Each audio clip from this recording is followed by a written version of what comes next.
You're listening to Football Friday Night on demand exclusively on 600 ESPN El Paso. Stay up to date with high school football scores, updates, and news by downloading the free 600 ESPN El Paso mobile app. No Bo Bagley for back-to-back weeks. It's Adrian Broaddus here, along with Paul MacKinnon. We're getting you ready for the busiest weekend of Football Friday Night yet. It's Week 11. Playoff implications on the line all across the city of El Paso, and it's going to be a lot of fun today here on this show. Paul, appreciate you joining as always. Bo Bagley back in action next week. Can't wait for that. But, this one should be a lot of fun, as we've heard for some of our reporters early on.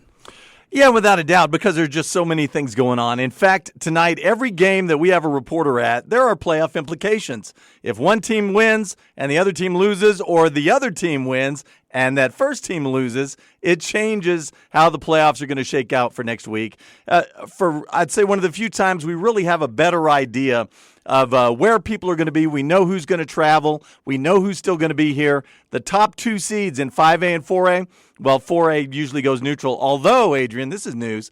A lot of these guys are talking about flipping for home and home. Wow. Riverside was trying to work something out, I heard, talking to the Clint AD and just touching base with Mountain View. They might wind up doing something similar. Maybe a part of it because having trouble maybe finding some neutral sites, getting to it a little bit late, and some places are a little piled up. Sol Ross not as accommodating maybe as they've been in years past. But as far as the 5A goes, we know that the ones and the twos in both the Super 5A and the regular 5A, the two 5As that are in town, 1 5A and 2 5A, the 1 seeds will host, the 2 seeds will as well. The 3 and 4s travel, except for that weird District 2 5A. Division 2, we'll talk about that later, I guess. Yes, most definitely. Let's not waste any time. Let's get right to the weekly rundown and tell you all the reporters that we have across the city of El Paso. In our Cisco Movers game of the week, it's Pebble Hills taking on Franklin. Brandon the Iceman Cone will be out at Cougar Stadium to cover that one. Franklin comes into this one 7-2 on the year, and Pebble Hills coming in at 6-3, 5-1 in district play. Franklin unblemished in district play on the year. Americas takes on Eastwood. Steve Escajeda back in action. So excited that he'll be back with us. He's got this game. The winner of this one gets into the playoffs. Simply put, that's the case for these two teams right here. Del Valle taking on Chapin. This is a huge one. Alex Nicolas on the coverage for this one. Chapin coming in on a 6-game win streak. Del Valle 8-1 on the season, 2-0 in district play. Winner will take the district, the Super 5A, the 5A1 in that district crown. Jaime Chavez will have Cañetillo at Horizon, another district title on the line as the Eagles travel to take on the Scorpions. The Eagles on the year, they are tied to be the hottest team in the city of El Paso. They've won 6 straight, 3-0 in district play, 8-1 on the year as well. Ray Adauta will be out at Parkland. Hanks should be an interesting one to claim that final spot of the playoffs in that district as well. JD Sursley will be out at El Paso at Burgess. The Burgess Mustangs coming into this one 6-3 on the year, 4-1 in district play, and El Paso right now trying to play spoiler out of the playoff picture. They're 2-3 in district play and 3-6 on the year. Bowie takes on Austin tonight as well. Joey Panisi out at that game tonight. And our Isaiah Ramirez back in action. Bel Air hosting El Dorado for a key district matchup. Also, a couple other games that are going on across the city of El Paso we'll keep you posted with. Socorro taking on Coronado. You got San Eli taking on Clint. Fabens squaring off against Mountain View. And Anthony Anthony taking on Alpine. And we'll get you posted with some of those scores as we get them here on Football Friday Night. We will kind of preview some of the playoff outlooks for these different districts, Paul. We'll start off with the 6A ranks. This is a huge one because both of these matchups between Pebble Hills and Franklin, America's Eastwood, can have so many implications when it comes to playoffs. Yeah, without a doubt. You heard Brandon Cone talk in his preview. He said it might be kind of confusing. Well, it absolutely is. It took me 3 times to explain it to Brandon before he even got it. So what we're looking at is if Franklin wins tonight, they're going to be the top seed in District 1 6A. Eastlake will be the 2. Pebble Hills will be the 3. And the winner of the America's Eastwood game will be the 4. But if that doesn't happen, that's where things get strange. Pebble Hills just a game back tied with Eastlake of front-running Franklin. If Hills wins this game, all of a sudden, we're going to have 3 teams. Eastlake already, they beat Coronado last night. We're going to have 3 teams at 6-1. And if that's the case, what 6A does, they're the only ones that do it now, maybe the only ones in the state, as now the 5As have adopted the 14-point differential system. They'll flip coins, and that's something that's going to happen tomorrow morning, I assume, at YISD. So if Pebble beats Franklin tonight, we're not going to have the entire playoff picture until they break out those coins and give them a flip at about 8 o'clock in the morning. So if you're a fan of clarity, you're rooting hard for the Franklin Cougars, whether or not you even went to that school, Adrian Broaddus. I see what you're saying there, Paul. I got you. Good job. What about Eastwood Americas? This one has a lot of playoff implications as well. It absolutely does, again, in 6A. And the reason is 6A, again, is the only district that has everybody has big school and small school, but they're already separated into their divisions. There are 16 super 5A schools, districts, 16 super regular 5A districts throughout the state of Texas. In 6A, it's different. There are 32 districts. Obviously, we're 1-6A, and if you go out to 32-6A, that's where Franklin running back Miles McWhorter was last year playing for Los Fresnos. So there are 32 of those districts. 4 playoff teams are coming out of each district. And what they do is they say, okay, of these 4 teams, which 2 are most attended? Which ones have the most kids? And in the case of 1-6A, the Franklin Cougars are one of those 4 teams. And here's where Americas and Eastwood comes in, because Americas would be the second most attended team left amongst the 5 that are fighting for 4 playoff spots. So if Americas beats Eastwood tonight, they get into the playoffs. So what does that mean? Well, that means Pebble Hills, which is currently a big school, gets pushed down to the small school because you can only take 2 teams. On the other side, if Eastwood gets in, the only school of the 5 remaining teams that has fewer students than they do, that would be Eastlake. So if Eastwood gets in, they automatically become a small. Pebble Hills is going to get stuck up in the big. I don't mean stuck. I'm sure they're happy wherever they can be. But they could be a big school. They could be a small school. They're the swing school, and that's what's waiting on America's Eastwood. And oh, by the way, if there is that 3-way tie and either America's or Eastwood wins, when that coin flip comes, what they're going to wind up doing, what a lot of districts do, and I know what the Permian district has always done, is just say, okay, well, for instance, Odessa and Midland or ex-Midland Lee, Midland Legacy are playing tonight. What they'll probably wind up doing is just saying, okay, Permian beat Legacy, so we're just going to put them. They're both in the big, so we'll make Permian the 1, we'll make Legacy the 2. That's what they do.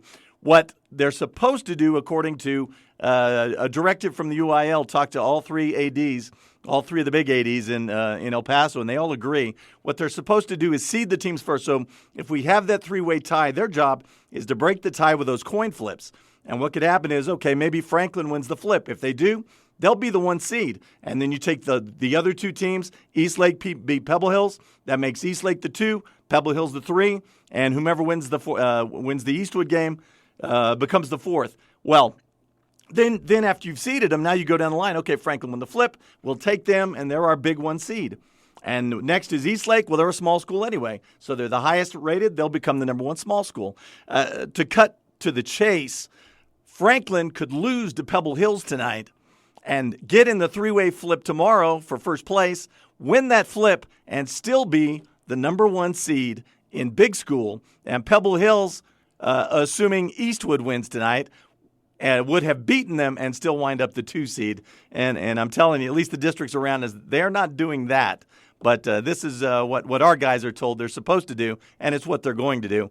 Hopefully, like I said, if you're a fan of clarity, just root for Franklin. And also root for a pencil, not a pen in this situation, because, I hope you were taking notes at home right there. Let's talk Super 5A. Del Valle Chapin, El Dorado, Bel Air. All 4 make the playoffs, obviously. Only 4 teams in the district. How does this one shaking out?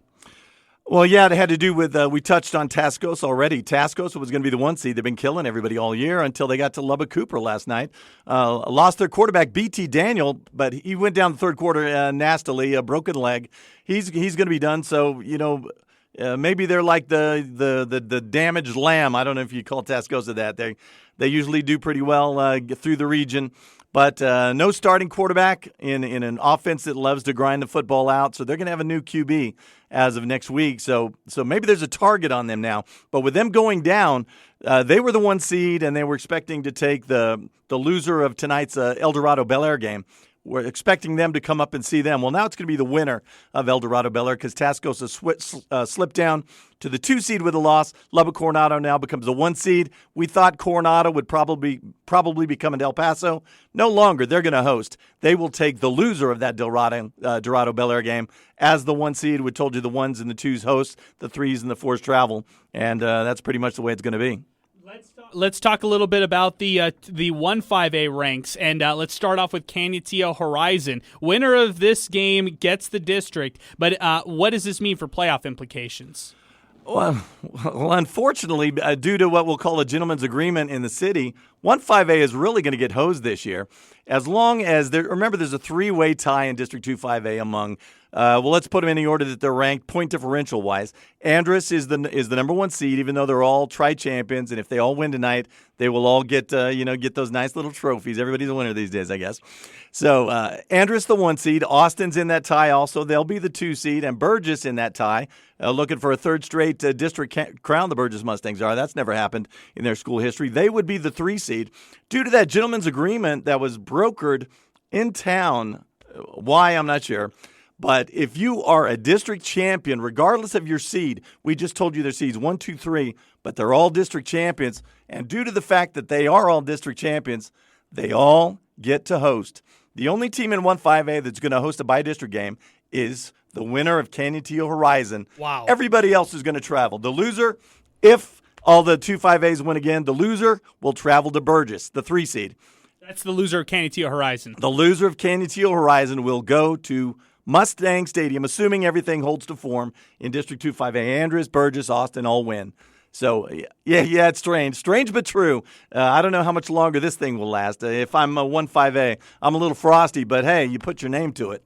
Could you imagine if Canutillo goes to Burgess and takes them on for another game in the playoffs? That could absolutely happen, and that's what we had week 1. It was a pretty good game. That's L.J. right. Martin was the boss in that one, and so was the Canutillo defense. I look at it even differently. What if we had this arrangement throughout the state, and then when we had things like Tascosa and Cooper last night? Oh, Tascosa lost last minute. Now there's 3 champions. It would look like the fix was in, right? Right? Absolutely. Well, so let's move over to 1-5A because this district can get maddening when you really look at it in some ways that it could shake up. Now, of course, if we've got most things going up to chalk like we think they could go, it might not be as messy, but if it gets messy, this one could be an interesting district in the way it could shake out. Yeah, if we're still talking about 1-5A, down at the bottom of that is Esleda, Parkland, and those teams look to be playoff teams, but both one-win teams. Esleda has a win, Parkland has a win. Parkland plays the Hanks Knights tonight, 0-3, Knights traveling to Parkland. Doesn't look good for the extremely young Knights. They've been overmatched against most teams throughout the season. But if they find some way to pull a rabbit out of their hat, not only if they beat the Parkland Matadors, but they got to beat them by 14 or more points. If they do that, we will have a 3-way tie among Esleda, Parkland, and Hanks. Due to the point differential system, they all would have beaten each other badly. This is a theoretical. And again, we would go to coin flips on Saturday morning at YSD, and we would pull 2 playoff teams out of that, and one team would go bye-bye. So the Hanks Knights, if they want to beat Parkland by more than 14 at the Bull Ring, then they got a shot at the playoffs still, however slight. What about 2-5A? This is an interesting one too. I mean, we kind of previewed it a little bit with Andrus, Austin, Burgess, and Jefferson, at least the way it stands right now. But what if this one gets messy? Yeah, I would say the only thing, right, you got to like Austin against Bowie, and Burgess, El Paso, they have a six-game winning streak against El Paso High. El Paso High without their quarterback, Jerry Chides, went down a couple of weeks ago, didn't play last week, and I don't believe he's getting on the field tonight. We'll hear from JD on that one.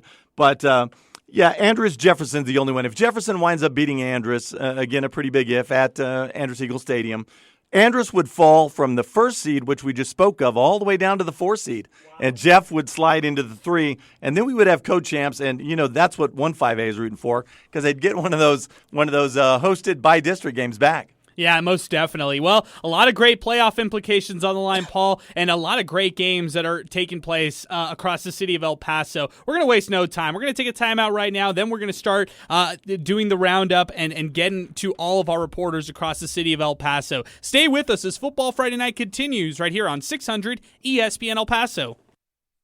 All right, Adrian Broaddus along with Paul MacKinnon here. Football Friday night. Let's get started. A lot of games to get to. Let's waste no time. Let's go out to our phone lines and welcome on Brandon the Iceman Cone. It's the Cisco Movers game of the week. Pebble Hills taking on Franklin. Brandon, take it away. 6:37 remaining here in the opening quarter, and Pebble Hills is taking an early 7-0 lead over Franklin. Pebble Hills marches right down the field on the Cougars defense. On a 12-play drive, they complete as quarterback Ochoa ends up calling his own number, scoring on the 1-yard keeper. The PAT is good, making it Pebble Hills 7-0. But just as I'm speaking, Franklin, with their prolific offense, already in Pebble Hills territory at the Pebble Hills 40 and driving all the way down to the 30 on a pass and completion. There is a fumble, though. We'll see if Franklin ends up recovering it. And as of now, it appears, and I'm trying to see if they're going to end up recovering it, it looks like the Cougars have recovered the fumble and all the way down to the Pebble Hills 30. 6:14 in the opening quarter here at Cougar Stadium. Pebble Hills 7, Franklin nothing. Appreciate it, Brandon. Thank you so much. In our Cisco Movers game of the week, again, Pebble Hills on top of Franklin, 7-0. Going out to another game, it's Steve Escajeda, who has Americas and Eastwood. Early scoring in this one as well. Go ahead, Steve. Thanks a lot, guys. With 6:23 left to go in the first quarter, Eastwood just scoring on a quarterback, Andrew Martinez, scampering from 17 yards out to make it now 13-0. This following a 53-yard touchdown run by Sam Lopez on Eastwood's opening drive. Again, to make it 7-0 early. So far, it's been all troopers. Let me just let you know what happens here on the extra points, snap, the hold, the kick, and it is good. 14-0. And in the early going, when you think of Eastwood, you think of passing. Not so much so far. They've only had the ball twice so far, 134 yards on the ground for Eastwood. Sam Lopez, 3 carries, 172 yards, and a touchdown, because following that 53-yard touchdown run on their ensuing possession, Lopez broke through with a 60-yard run to put Eastwood on the America's 17-yard line. Then on the next play, again, Andrew Martinez keeping it and running it in from there. Eastwood, again, averaging 44 points a ball game, 541 total yards per game. Boy, I'm telling you what, we're halfway through the first quarter, and they're well on their way. 6:03 to go in the first. Eastwood, 14. America's nothing. Appreciate it, Steve. Thank you so much. Great to have you back in the mix this week. And, wow, early on, Eastwood on top of America's 14-0. That's an interesting one there, Paul. Yeah, punched him in the mouth right off. And America's the team that wants to grind it out. The big quarterback, Mark Moore. Remember, they haven't had Caesar Drennan in the backfield. But the Gomez-Scott kid had his best game a week ago against, maybe the best team in the city. Franklin went for 100 yards and a touchdown. First time he's gone over the century mark. So, America's look like they're ready. Remember the discussion we had at the end of last week? Does America say, okay, we played with the best team in the city? Eastlake, I think, would argue, as Mike Canutillo. And, we should have kicked their keister. We just let them get away. Do you carry that over into the next week and say, hey, we're pretty good? Or do you say, hey, I can't believe that we let that game get away, and it affects your performance? Early on, Eastwood's hit them with a couple of scores. Let's see what America's has in the old tank. District title on the line out of the Super 5A ranks. It's Del Valle taking on Chapin. Early scoring action from this game. Let's go out to our reporter, Alex Nicolas, with the coverage from this one. Alex, go ahead. 6:57 left here in the opening quarter, and Chapin takes the early lead with an impressive 12-play, 75-yard drive that took 2:56 off the clock. That was the opening drive of the game. Scoring play would be at the 9:04 mark, where Mason Standifer would hit Anthony Rivera for a 3-yard touchdown pass number 39 of the season for Standifer, touchdown reception number 18 for Rivera. Very impressive drive there. Standifer was 4 of 7 for 44 yards passing on that opening drive. 6:57 left in the opening quarter. Chapin with an early 7-0 lead over Del Valle. Appreciate that, Alex. Great stuff as always. And, man, Chapin off to an early lead there, Paul. Rivera's been on fire. He teams with a nice little combo there. Standifer throws it all over the place. Remember Rivera, though, on defense as well. 4 interceptions a couple of weeks ago. So, as I said, about the last 4 or 5 games, once Rivera has kicked in as a viable weapon through the air, this Chapin team's really taken off. Most definitely. Let's go out to another game that has district title implications on the line. It's Can You Canutillo facing off against Horizon. Some scoring action from this one early on right now. Let's go out to the coach, Jaime Chavez, who's got the coverage for this one. Go ahead, Coach. 1:32 left in the first quarter at Horizon Scorpion Stadium. It's Canutillo 7 and Horizon nothing. Canutillo's L.J. Martin, a 16-yard touchdown run. The extra point was good. And Martin helped set up that touchdown run, giving his team good field position. And that kept a 40-yard punt return, Martin, into Horizon territory. That one capped a 4-play, 28-yard scoring drive. Martin, thus far, he's got 3 carries and 23 yards rushing. And L.J. Martin, 21 rushing touchdowns on the season. 1:13 left in the first quarter. Now, Canutillo's just fumbled the ball, and looks like they're going to give Horizon good field position. Once again, with 1:13 left in the first quarter at Scorpion Stadium, it's Canutillo 7 and Horizon nothing. Thank you so much, Jaime. If you get another good score, give us a call on the hotline as we continue here on Football Friday Night. Wow, Canutillo on top of Horizon early on 7-0. A little turnover right there. Let's see if the Scorpions can take advantage of this one moving forward in this game. Let's go over to the next game. It's out with Ray Adauto. Hanks taking on Parkland. Interesting matchup here out of the 5A ranks as well. Go ahead, Ray. With 5:21 left in the first quarter, the score is the Parkland Matadors 6, the Hanks Knights 0. This was a 28-yard TD pass to Demetrius Crest-Daniels, and the PAT was no good. Now, this game is really what coaches told me earlier as a building a game, I should say, needed for next year is what they both said. Both teams suffered COVID injuries, and they've got a learning process going on right now with a bunch of sophomores out on the field. However, both of them are very optimistic about their prospects, not only for tonight, but as well as for the coming year. Hanks is going to evaluate for next year as well, so tonight could be a preview of maybe future championships. I want to point out that Parkland's number 23, Isaiah Beasley, he is a animal tonight. He has kept 7 carries so far, and just quite honestly, doing the offense for Parkland High School. So awesome, Ray. 4:52 left in the first quarter to score. Parkland 6, Hanks 0. Appreciate that, Ray. Thank you so much. Parkland on top of Hanks, 6-0. Let's go out to Jeremy Karanko, who's joining us next. Jefferson at Andress. Jeremy, take it away. 5:31 first quarter. It is Andress 7 and Jefferson 0 with the 10-yard touchdown run. At the 5:50 mark of the first quarter, Malcolm Anderson, he gets his 10th of the year, and it's Andress rolling early, as we expect. 52 yards on 5 plays in just 2 minutes and 10 seconds for Anderson. Hey, getting the starts under center, the senior star, Jeremiah Cooper, Iowa State-bound player on his senior night here tonight, getting the ball under center. We haven't seen Duncan yet, guys. I haven't seen him under center. We'll see if it's just a senior night start, give the seniors some mojo there to get him on the start and get him running, and he's up to 30 yards on 3 carries to start this ball game. So Jefferson, we know what's at stake for them tonight. They can pull off an upset and shake things up mightily in 2-5A. It's a cluster jam at the top. Andress looking to share the district if they're bringing to win out as the top 3 seed all played tonight. So 5:19 first quarter. Jefferson on an early start. It's 7-0 over Jeff. Great job, Jeremy. Really appreciate you joining us as always, man. Thank you for the coverage. And Andress on top of Jefferson, 7-0. We got some real-time action going on out at Cougar Stadium. Brandon the Iceman Cone joins us for our Cisco Movers Game of the Week. Brandon, take it away. 2:23 remaining opening quarter, and it's the Cougars of Franklin 7-7. Pebble Hills driving right now. They are at the 20-yard line of Franklin. It's a keeper by the quarterback. Ochoa gets all the way down to the 5-yard line. Gael Ochoa, 147 carries coming into the game, 910 yards, 17 rushing touchdowns, as that brings up now a 1st and goal for the Spartans. Now, the way this game became tied is Franklin on their first possession. They only take 50 seconds to score on a 4-play drive. The quarterback, Bird, finds his bread and butter wideout, Bo Sparks, on a 30-yard touchdown.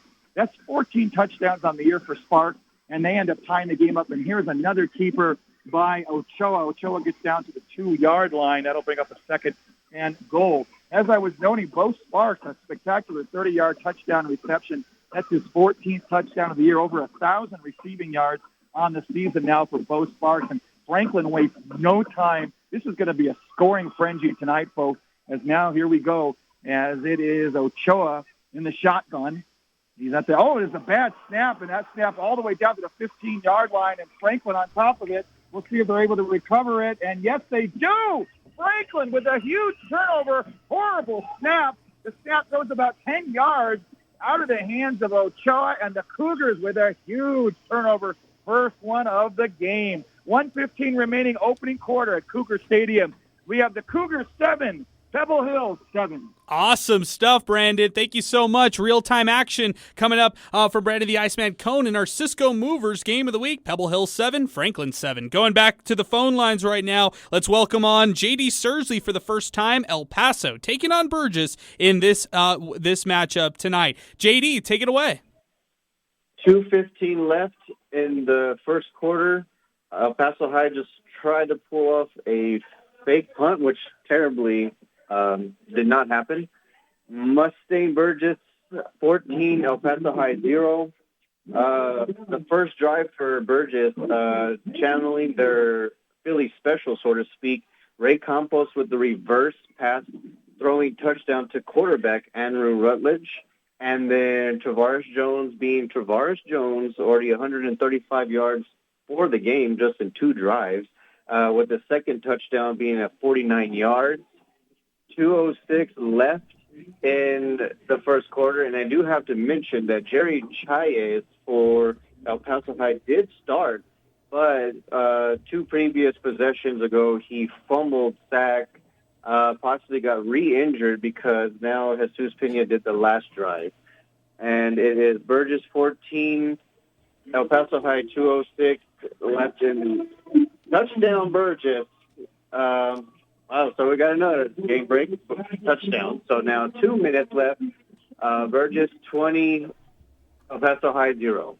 Appreciate that, JD. Thank you so much. Let's keep it moving right now. Bowie at Bowie at Austin. Joey Panisi is out at this one. Joey, take it away. Yes, from Austin's R.E. McKee Stadium with 1:18 left in the first quarter. It's now Austin 21, Bowie 0. It's been Austin more than we thought it would be Austin.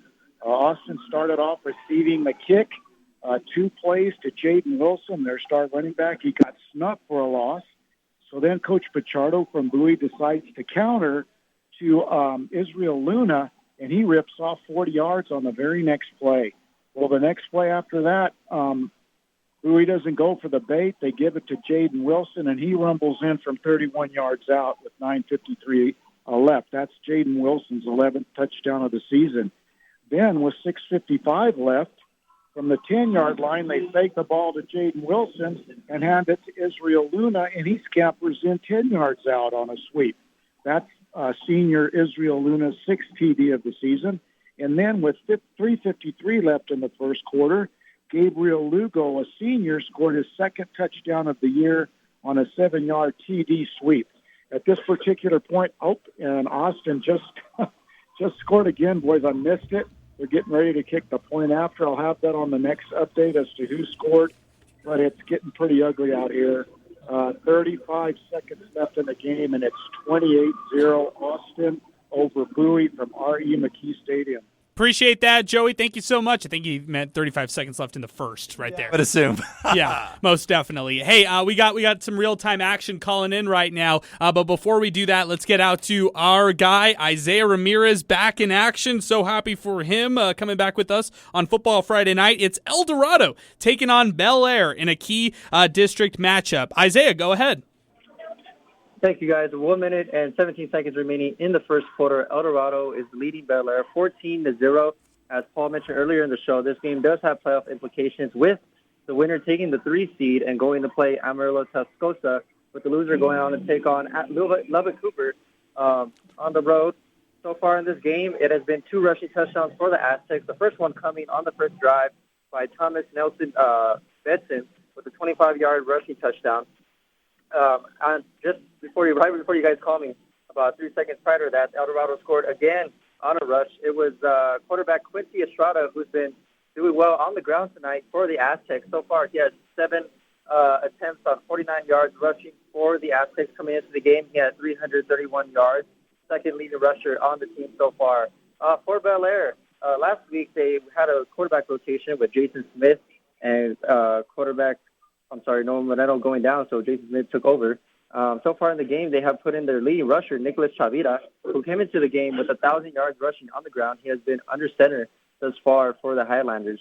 Once again, with 1 minute and 16 seconds remaining in the first quarter, it is El Dorado leading Bel Air 14-0. Awesome stuff, Isaiah. Thank you so much for that one. And Adrian, any talk about maybe a three-way tie at the bottom of District 1-5A? Well, the Parkland Matadors doing everything they can to not make that happen. We already heard Crest had a 28-yard touchdown reception. Well, they just added a 42-yard run. I thought that was actually was Dante Lewis, a 42-yard touchdown reception. And after a fumble, Anthony Carrillo, the backup running back, goes in from 20 out, still tag into the first quarter. Parkland out on top of Hanks, 20-0. Remember, if Parkland beats Hanks, Parkland grabs the 3 seed in the district, and Asleta sends them a big thank you letter and a wet kiss because they grabbed the 4th and final playoff spot in that district. Speaking of another district, or actually that same district, it's Canutillo and Horizon. We got some real-time action coming from the coach, Jaime Chavez, who's going to bring us the latest. Go ahead, Jaime.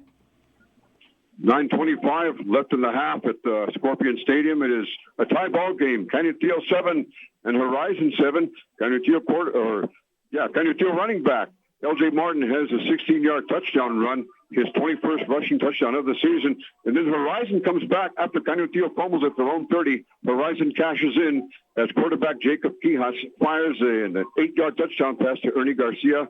The extra point is good. Quijas is 4 of 5 thus far. 61 yards passing. Martin, 4 carries, 23 yards rushing. So 8:49 left in the half at Horizon Scorpion Stadium. Tie ball game. Horizon 7, Canutillo 7. And Gomez had a touchdown reception last week as well. I think this only makes 3 for him on the season, which tells me Horizon knows the playoffs are coming. It's time to break out the back section of the playbook, and let's get Mr. Garcia, the explosive runner, involved in the passing game. Hey, this is also a very key and significant game for L.J. Martin, trying to eclipse 2,000 rushing yards on the season. Yeah, without a doubt, and I think he's the only guy who's going to get there. Everybody else is a little ways behind. Garcia started the night at 1,462 yards. I believe he's in second place. Yeah, so in a class of his own, L.J. Martin. And this from our Steve Escada out at Eastwood Trooper Stadium. When it rains, it pours for the America's Trailblazers. Andrew Martinez, 5-yard touchdown pass to Aaron Rodriguez. You know, Eastwood has a bevy of receivers. Rodriguez, one of them, 5-yard touchdown. They are up 21-0 now. If you're a Trailblazers fan, I guess you're just hoping, well, they killed Franklin last week and collapsed in the second half. Maybe this week it's just the reverse, and they can break out the fishing rod and reel them in the second half. Wow, 21-0. Eastwood on top of Americas. Let's run down the scoreboard right now, and then we'll take a timeout and then check back in with all of our reporters across town. It's Pebble Hills and Franklin locked in 7-7. Eastwood on top of Americas 21-0. Chapin on top of Del Valle 7-0. Canutillo and Horizon locked in 7-7. Parkland's 20. Hanks nothing. Andrus on top of Jefferson 14-0. Burgess with a 20-0 lead over El Paso. Austin leading Bowie 28-0. How about El Dorado with a 14-0 lead over Bel Air? And one other score to get to, Montwood leading Socorro 14-7. Paul, any other scores that you've got on your end?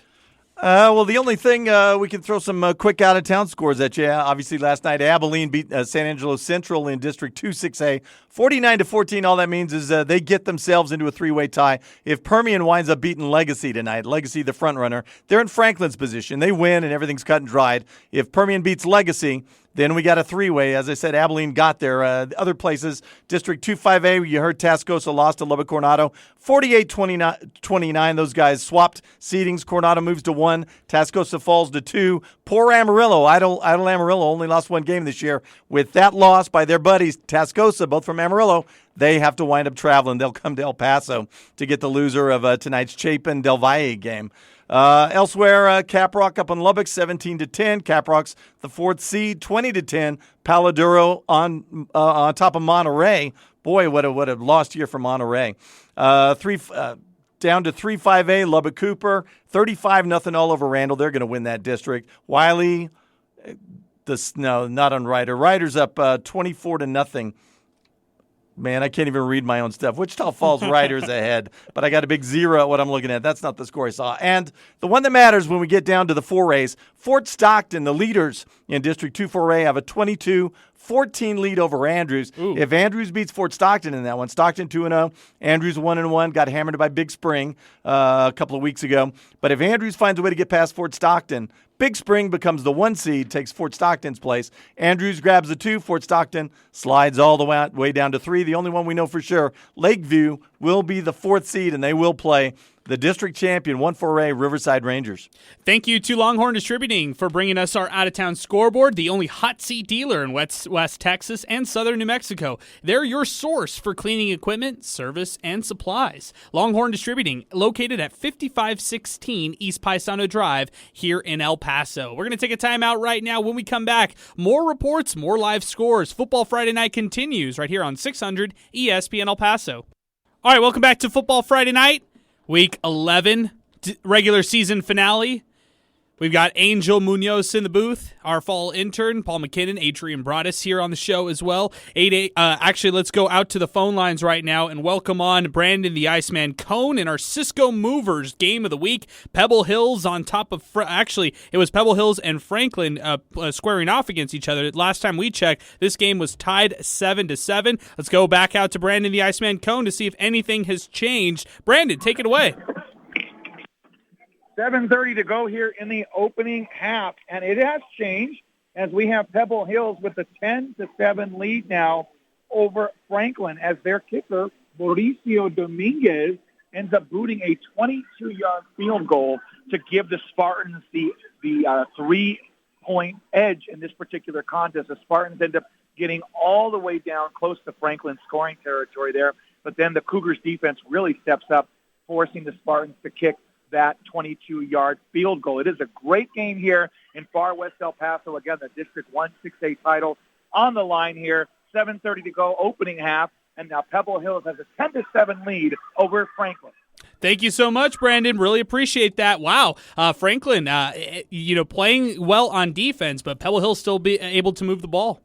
And remember what's on the line here. Hey, I'm all playoffs tonight. Anything comes out of me is going to have to do with playoffs. Pebble Hills wins this contest. We're going to have a 3-way tie atop of District 1 6A. Franklin's already clinched a share of their first title since 2018. I would think they'd like to have it all to themselves, but if they can't hold off Pebble in this one. And by the way, 2 teams that came from out of nowhere a week ago. What kind of fourth quarter are we going to have in this with these 2 teams that were able to finish as they did a week ago, one versus Montwood and the other Americas? Yeah, I mean, seriously, it's like there's a lot of football still to play in this one right here. We got another real-time update. It's Canutillo Horizon. We'll go out to Coach Jaime Chavez for this one. Go ahead, Jaime. 5:01 left in the half. In a fast-moving game at Scorpion Stadium, it's now Horizon 14 and Canutillo 7. On a fourth and 2, Jacob Quijas, the Horizon quarterback, he fires a 46-yard touchdown pass to Ernie Garcia. The extra point is good, and he also has an 18-yard touchdown or an 8-yard touchdown pass to Garcia. He has pretty good numbers tonight. He's 6 of 8, 122 yards passing, and the 2 touchdowns. And Garcia, he's got 4 receptions, 78 yards, and the 2 receiving receptions. He has also on the ground 6 carries, 20 yards rushing.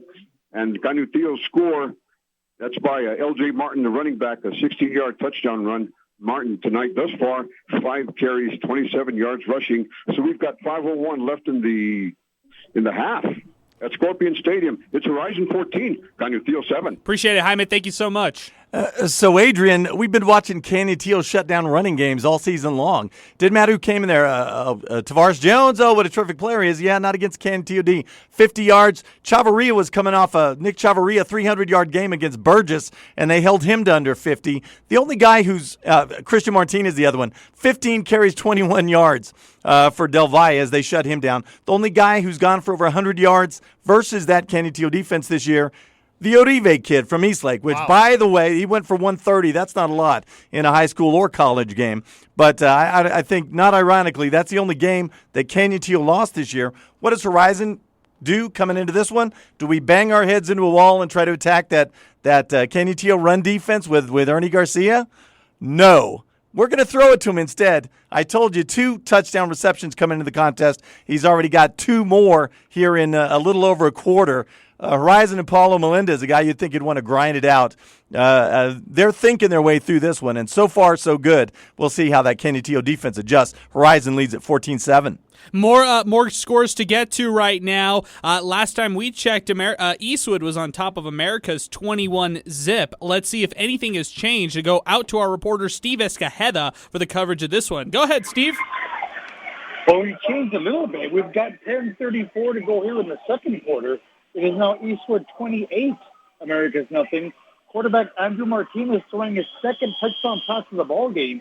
This one a 58-yarder to Curtis Murillo, again making it 28-0. That's Martinez's 31st touchdown pass of the season against 10 interceptions. And I'll tell you what, Eastwood so far, we're just not even 2 minutes into the second quarter, 303 total yards for the Troopers so far. More surprisingly, 212 of those have come on the ground.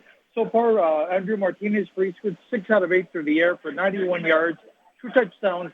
The big news tonight, Sam Lopez, their little running back, 4 carries, 178 yards, and a touchdown. We've got 10:02 now left to go in the second quarter. It's all Eastwood. The Troopers on top, 28-0 over Americas. And Adrian, if there's somebody who's sweating now, I think it would be the Pebble Hill Spartans. The East Lake Falcons, who won last night and are sitting at their couches, you listening or in the stadiums watching these things. Because if Eastwood is getting into these playoffs, they're up 28 points right now. They beat Americas. They grabbed the 4th and final playoff spot and the Division II seed in the small school playoffs. But if Eastwood gets in, East Lake's the other one. Pebble Hills is going to get pushed up to the big school. A coin flip is the issue. If there's a 3-way tie among those 3, there could be a coin flip, and Pebble Hills could win that flip. And if they do, they would actually wind up being the 1 seed in the big school. They're not getting pushed. I confuse myself with this stuff. I got you. I'm going to throw a curveball at you. When's the last time these two played, and do you remember the score? Not the forfeit from last year because that doesn't count, but do you remember the last time they played? We're talking Pebble and Franklin? I'm actually talking America's Eastwood. America, holy smokes, yes. Season opener of 2019, 10 quarterback You're so traps. Good at this. You must have been there and witnessed that. 10 quarterback traps, and America's really rubbed it. They wanted Eastwood. The year prior, there'd been they won last second on a hitch and pitch to Aaron Dumas. An exciting game, like 38-35, something like that. And when Eastwood came around to open the season, they just took out the can of whoop you know what, and they gave it to the troop. 10 quarterback sacks in that contest, Christian Candelaria, and America's slaughtered them. 63 zip. Is this something that we see maybe tonight here with this on the other side with Eastwood on top of America's this much early on? The kind of offense that Eastwood runs, it's an air raid offense. They're throwing the ball all over creation, but what they're able to do, and I saw this the only time I saw them this year against Montwood, same thing. You get the teams all spread out, and then all of a sudden here comes Sam Lopez, a guy who is, 50 yards, and he catches a couple of balls for another 50 yards. Well, right about that time, they started feeding him along with Shinowski, the kid who's considered more of a power back, and he was just gutting the Montwood Ram defense. I don't know if that's where they discovered this, but Lopez has gotten a lot more play since then. 26 carries in the easy win last week against Coronado. They've decided to feature him more in their offense, and boy, is it paying off tonight. Let's go back out to the phone lines right now, get another update from Alex Nicolas. Chapin taking on Del Valle, and last time we checked, the Huskies were on top of the Conquistadores 7-0. Alex, take it away. 7 minutes, 30 seconds left until halftime. Still, Chapin leading Del Valle 7-0. It's been Chapin's defense as they forced 3 straight 3-and-outs on Del Valle's first possession, and they didn't allow a first down until this current possession where Del Valle is driving. It took Del Valle almost 14 minutes to get a first down in this game, and right now, their longest drive of the game, they're inside the 20-yard line here. Of note, 2 possessions ago for Chapin. Chapin was facing a 4th down and 10 from the Del Valle 12-yard line, and Santiago Sainz came up with a huge interception. This game really would have flipped the script on that one if Chapin would have went up 14-0, but now Del Valle with an opportunity here facing a 3rd down and 5 from the Chapin 15-yard line. 7:13 left until halftime, and Chapin holding on to a 7-0 lead over Del Valle. Appreciate that, Alex. Thank you so much. As we continue here on Football Friday Night, let's go out to the phone lines. Welcome on Ray Adauto. He's got Parkland and Hanks. Ray, take it away. Thanks. With 9:50 left in the first half, it is the Parkland Matadors 21, the Hanks Knights 0. Parkland currently has the ball once again after recovering a failed pump reception, but they were able to take that ball. They are moving it right along. So with 9:41 and the clock is rolling, it is the Matadors 21, the Hanks Knights 0. And remember, Hanks needs to win this game by 14 points to still have a playoff chance, which means they need to put a little 35-point run on the board. It's starting to darken the playoff hopes for those Hanks Knights. Parkland looking to grab the 3 seed in District 1-5A as Osleta slides into the 4. Let's visit with Jeremy Karanko. He's got another game with Andrus and Jefferson. Jeremy, take it away. 9:17, second quarter. It is Andrus 21 and Jefferson 0. It's the Malcolm Anderson, the junior show on senior night. 131 yards on just 4 carries and 2 touchdowns. He has a 10-yard touchdown, a 70-yard touchdown, and hey, Jeremiah Cooper, he jumps in on the action, a 9-yard TD run at the 116 mark. All scores in the first quarter. Jefferson driving inside the Andrus 20. But right now, it is all Andrus 21-0 over Jeff, 9:17, second quarter. Thank you so much there, Jeremy. Appreciate that update. And Anderson's been nuclear ever since, remember they lost their running back Malachi Doe, I believe it was a wrist. And then Jeremiah Cooper went down with the concussion/stinger against the Burgess Mustangs. This Anderson kid has taken off since then, and it's gone up till tonight. Remember last week, 4 catches, about 150 yards, 3 of those for touchdowns.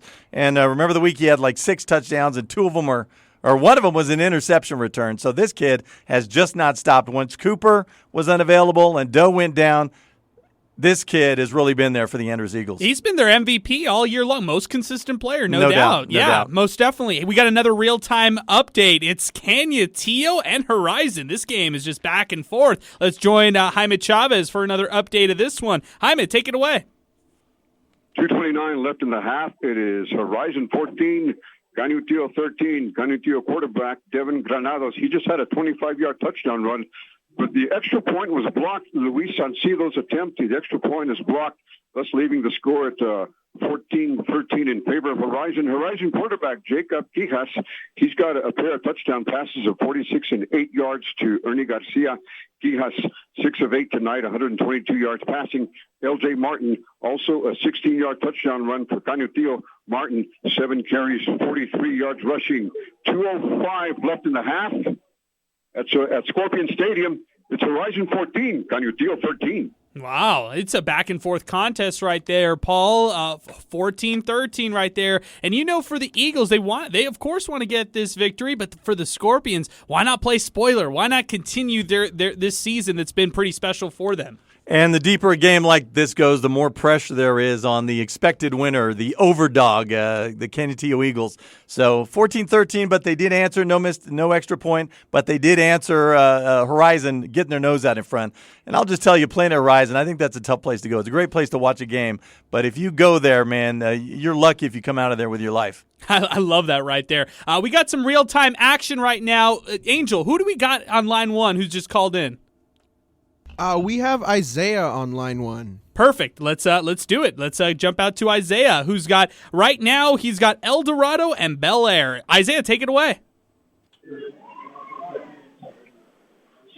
Check that, guys. This is Alex. 5:47 left until halftime. Chapin leading Del Valle 7-3. When you guys last left me, Del Valle was driving. The drive was stalled, but a 33-yard field goal by Isaiah Williams would get Del Valle on the board. That would be at the 6:27 mark of the second quarter. So 5:41 left to go. Chapin on the move, holding on to a 7-3 lead over Del Valle here in the second quarter. Appreciate that, Alex. Thank you so much. Again, Chapin on top of Del Valle, 7-3. Let's go back out to the phone lines right now. Welcome on JD Sursley, El Paso at Burgess. JD, take it away. 9:08 left in the second quarter. 27 Burgess, El Paso High 0. Tavares Jones with already over 193 yards rushing. he just caught a pass and actually went down awkwardly. The turf monster got him, and he does not look right at all. Jerry Chaez for El Paso High actually came back in the game. But as of right now, all Burgess 27, El Paso High 0, 9:08 left in the second half. Appreciate that so much, JD. Thank you again. Let's keep it rolling right now. We got Bowie and Austin. Joey Panisi on the call for this one. Joey, take it away. Stadium from Austin High School's R.E. McKee Stadium with 40 seconds left in the second quarter. It's now the Austin Panthers 28, Bowie 0. It's been all Austin this quarter. They've just been moving the ball at will, not trying anything. But at the end of the first quarter, when I got cut off, Austin scored their fourth touchdown when Ivan Gonzalez drove it in from 8 yards out. Point after, we got to give credit to the kickers. Jared Gonzalez, 4 for 4 for Austin. That made the score Austin 28, Bowie 0. Thank you so much, Joey. Really appreciate that. Let's keep it rolling right now. We've got some real-time action with our Cisco Movers Game of the Week. And again, with Joey right now, it's Austin all over Bowie, 28-0. Let's go out to our Cisco Movers Game of the Week. It's Pebble Hills taking on Franklin. Brandon the Iceman Cone out for this coverage. Brandon, take it away. 3:49 remaining here in the first half, and Franklin has retaken the lead, 14-10 over Pebble Hills. At the 6:24 mark, Franklin quarterback Bird ends up throwing an interception picked by Spartans linebacker Fernie Hadeda at the Pebble Hills 40. Then Pebble Hills decides to return the favor really seconds later as the running back Marcus Torres fumbles at the 41, recovered by Cougars cornerback Noah Alvarez. 4 plays later at the 4:06 mark here of the second quarter, the Cougars capitalize on Pebble Hills' blunder as running back Jordan Morales scores from 2 yards out, making the score 14-10 over Pebble Hills. We have 3 minutes and change, 3 minutes and 15 seconds exactly to go in the first half. Franklin 14, Pebble Hills 10. Awesome right there, Brandon. Thank you so much for that coverage. Let's keep it rolling right now. Again, Franklin on top of Pebble Hills, 14-10. A great game out there in West El Paso. Let's go out to our phone lines. Welcome on Isaiah Ramirez, El Dorado, taking on Bel Air. Isaiah, take it away. 5 minutes, 31 seconds remaining in the second quarter out here at Highlander Stadium. El Dorado is leading Bel Air 21-14. It's been a back-and-forth affair since I've talked to you guys. First with wide receiver for the Highlanders, UCL Vasquez, scoring off of an 11-yard receiving touchdown pass from quarterback Noah Moreno, who is back under center for the Highlanders. On the ensuing possession, it was the El Dorado quarterback Quincy Estrada scoring off of a 20-yard rushing touchdown. He is now at 89 yards of rushing on 2 touchdowns for the Aztecs. Right after that, it was a crazy play when it was an 80-yard kickoff return touchdown for UCL Vasquez. For the Highlanders, it has pretty much been his show so far. As for his team, putting his team on the back so far to give them hopefully that third seed in Super 5A. So once again, with 5 minutes and 8 seconds now remaining in the first half, it is El Dorado 21, Bel Air 14. Great job as always, Isaiah. Appreciate that. El Dorado on top of Bel Air, 21-14. Let's run down some scores right now, get you caught up with that, and then we'll take a timeout, get back out to our reporters all across the city of El Paso. In our Cisco Movers Game of the Week, Franklin on top of Pebble Hills, 14-10. Eastwood all over Americas, 28-0. Chapin holding on to a 7-3 lead over Del Valle. Horizon with a 1-point lead against Canutillo, 14-13. Parkland on top of Hanks, 21-0. Andrus all over Jefferson, 21-0. Burgess leading El Paso, 27-0. And same with Austin and Bowie. Austin on top of Bowie, 28-0. El Dorado with a 21-14 lead over Bel Air, and also got another score. Montwood on top of Socorro, 14-7. We will also tell you about our great friends at Cisco Movers who bring us the Game of the Week. Cisco Movers can help out with any packing, boxing, heavy lifting, and moving your belongings to your next destination. They also offer storage at their facility. Take it from a family-owned company like Cisco Movers. They'll give you a great price and help you on your next move. Get started by filling out a request form at CiscoMovers.com. Let them know that Football Friday Night sent you. Cisco Movers, the best move you'll make in El Paso. We're going to go back out to some of the reporters that we have all across the city of El Paso in just a little bit, but first course, let's take a timeout right now as you're listening to Football Friday Night right here on 600 ESPN El Paso. All right, Football Friday Night is back. Bo Bagley's not back, though, unfortunately. It's Adrian Broaddus, it's Paul MacKinnon, it's Angel Munoz leading the way here for Football Friday Night. Week 11 regular season finale. Let's run down the scoreboard right now and get you some updates. In our Cisco Movers game of the week, Franklin on top of Pebble Hills, 14-10. Eastwood all over America's 35-0. We'll hear from Steve Escajeda coming up in a little bit in our 2-minute drill. Chapin on top of Del Valle, 7-3. Also going on right now, Horizon with a narrow 14-13 lead against Canditillo. Parkland on top of Hanks, 21-zip. Andrus on top of Jefferson, 21-zip. Burgess leading El Paso, 27-0. Austin all over Bowie early on, 28-0. And also we've got El Dorado with a 21-14 lead against Bel Air. Montwood leading Socorro in town 28-7, and those are some in-town scores that I've got. What about you, Paul? Yeah, a couple others. That Montwood Socorro game out of the sack. Well, I think you just said that one, 28-7. Also, Clint Sanelli. Clint looks like they're going to lock up the second seed in 1-4A, 28-0 all over Sanelli. Sanelli, even with a win tonight, not going to be playoff bound. Fabens Mountain View, no score on that one yet. The winner of that one's going to grab the 3 seed in the district. The loser will take the 4th. And Alpine leads Anthony 14-6. Couple of out-of-town games to keep an eye on in District 2-6A. Midland Legacy up 21-14 on Odessa Permian. Remember, if Permian wins that game, and if they win it by, well, it'll force a 3-way tie. If they win it by more than 5 points, then Abilene High will become the 1 seed. Permian will become the 2 seed, and Legacy will become the 3 seed, and that'll change. That'll throw our playoffs for a loop. It'll mean Permian gets to stay home and host from Ratliff, and Legacy will have to travel. And boy, will they not be happy about that. Elsewhere, let's see, any other big scores? Let me get the Ryder score right. Wichita Falls Ryder, 37-0 all over Wichita Falls. Cooper still ahead of Randall, 35-0 as they look to go undefeated in that district. Wiley shutting out Plainview, 28-zip.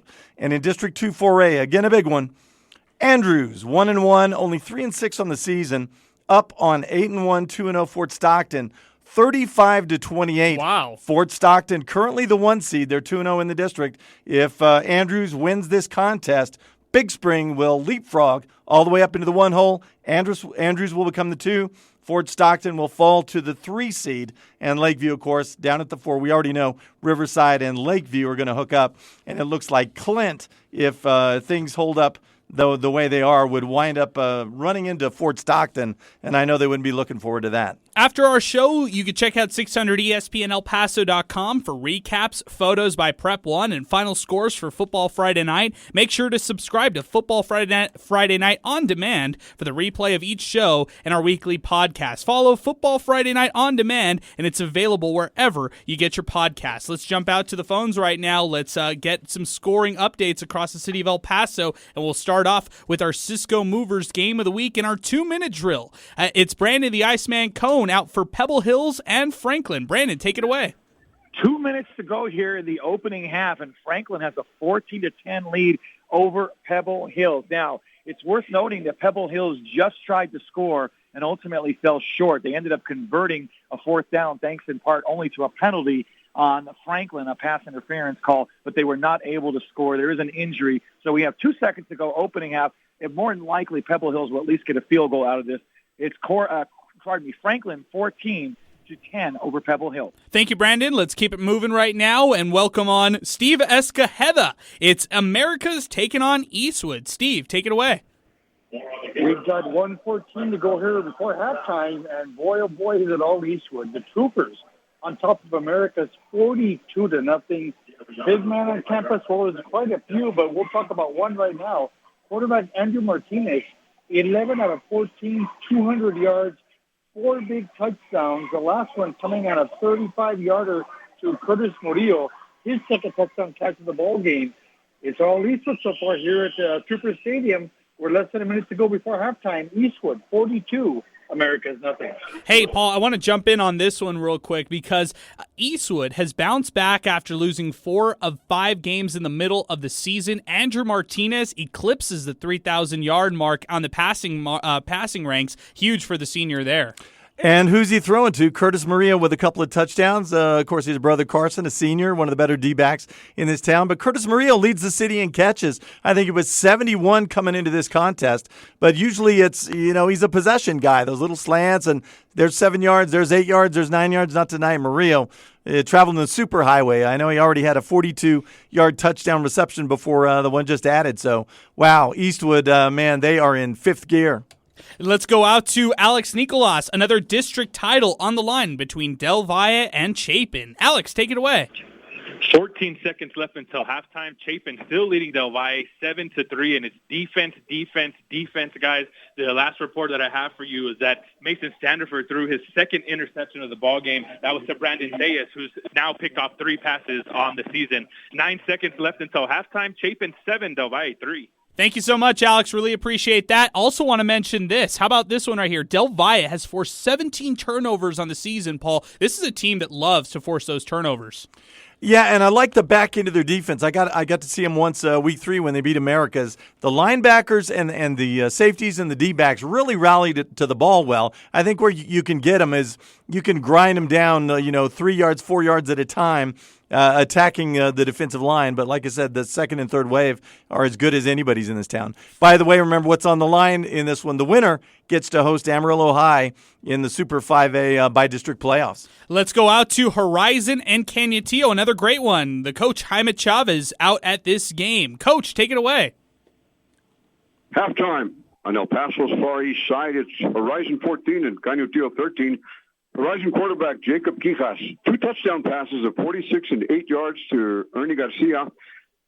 And the scoring for Canutillo, LJ Martin, junior running back, a 16-yard touchdown run. Quarterback Devin Granados added a 25-yard touchdown run. The extra point was blocked on that attempt. So at Scorpion Stadium and halftime activities, it's Horizon 14, Canutillo 13. And Adrian, let me correct my own misstatements in real time. I just said the winner of Del Valle Chapin gets Amarillo High. That's incorrect. They get Amarillo Caprock, the 4th seed in Super District 2-5A. Of course, Amarillo is still coming to town, but they will come to the loser of the Del Valle Chapin contest. Okay, got you there on that one, Paul. Again, halftime, Horizon on top of Canutillo, 14-13. Let's go out to Riodauto, Parkland, who is all over Hanks. Let's see if anything has changed out there since then. Let's welcome on Ray, who joins us on the show. Ray, thanks so much. Go ahead. 4:01 left in this half, the first half, that is. It is a Parkland Matadors 35, the Hanks Knights 0. The last score was a 10-yard run by Anthony Munoz. PAT was good. That brings us up to 4:01 left in the first half. Parkland all over Hanks, 35-0. Thank you so much, Ray. Let's keep it moving right now. Jeremy Karanko has Andrus and Jefferson. This one looked like it could have gotten out of hand. Let's see if anything has changed out there. Jeremy, take it away. It is no longer out of hand. We have a ball game. 3:24 second quarter. It is Andrus 21 and Jefferson 14. Wow. Back-to-back scores for the Silver Foxes. Nathan Alcala, a 1-yard TD QB sneak to made it 21-7. At the 8:27 mark of the second quarter, and just moments ago, a 23-yard touchdown run for Alcala. Guys, he was hurt on the last play of the game last week. He comes back today, and he's roaring it up in the second quarter. We have a ball game. It's 2 touchdowns for Alcala now, up to 61 yards, and he has 89 yards, has 6 out of 15 through the air. It is Andrus 21 and Jefferson 14, 3:19 second quarter. And remember what's on the line here. Should Jefferson find a way to come back and get Andrus, knocks Andrus out of the 3-way tie for the District 2-5A title. Jeff would move up to the 3 seed, and Andrus would fall all the way down to the 4. 21-14, getting a little uncomfortable for those homestanding Andrus Eagles. Let's go back to J.D. Sursley, El Paso taking on Burgess. J.D., take it away. 3:38 left in the second quarter. Burgess 35, El Paso High 0. Ray Campos is probably the MVP of the game so far. He has an interception, a passing touchdown with a reverse to Andrew Rutledge, and then he also just caught a touchdown from Andrew Rutledge, 26 yards. It should be already at halftime, but there's been a lot of laundry and banana peels thrown on this game. Again, Burgess 35, El Paso High 0, 3:38 left in the second quarter. Thank you, JD. Appreciate that. As we continue here on our 2-minute drill, let's go out to Joey Panisi, Bowie at Austin. Joey, take it away. Yes, from R.E. McKee Stadium, home of the Austin Panthers. It's halftime with the score Austin 35, Bowie 0. Austin has 5 different scores. Scoring touchdowns, Jaden Wilson, Israel Luna, Gabriel Lugo, Ivan Gonzalez, and with 5 seconds left, Irving Cortinas connected with Jared Azapacia for a 32-yard pass. So at the half, 35-0, Austin over Bowie. Thank you so much, Joey. Great job. Let's keep it moving right now in our 2-minute drill and welcome on Isaiah Ramirez. El Dorado taking on Bel Air. Great game out here. Isaiah, take it away. It's halftime out here as well at Highlander Stadium on senior night with El Dorado leading Bel Air 21-14. Right before the half, when El Dorado looked like they're poised ready to score, senior linebacker for the Highlanders, Elijah Ramirez, coming into the game, he had 137 tackles with 2 picks, make the 3 on the season now with that one. Both teams looking for the 3C out here, Super 5A. Once again, it is halftime out here with El Dorado leading Bel Air 21-14. Thank you so much, Isaiah. Appreciate that. As we wrap up our 2-minute drill here on the show, let's run down the scoreboard right now, get you caught up with those scores, and then we'll check out the out-of-town scoreboard as well with Paul MacKinnon. First off, the Franklin Cougars on top of the Pebble Hills Spartans, 14-13. This one just went half, and Pebble Hills knotted a field goal before this one went into the break. Eastwood all over America's 42-0. Chapin on top of Del Valle 7-3 at the half. Also at the half, Horizon with a 1-point lead over Canutillo, 14-13. Parkland on top of Hanks 35-0. Andrus and Jefferson. It's now a great game. Andrus on top of Jefferson, 21-14 one-score game in that one. Burgess on top of El Paso, 35-zip. Austin on top of Bowie, 35-zip.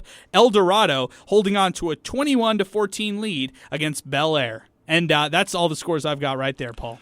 And I just hit you with some of these, so let's just run through them quickly. Legacy leads Permian 21-14 Thursday night. Abilene took care of San Angelo Central 49-14. Who cares? Central's still going to go to the playoffs. They're going to be the 4th seed in that district. Friendship up on Midland 37-21. Boy, doesn't Friendship have to be kicking themselves for that week 1 district play forfeit to Central. They beat them on the field, but they were playing an illegal offensive lineman.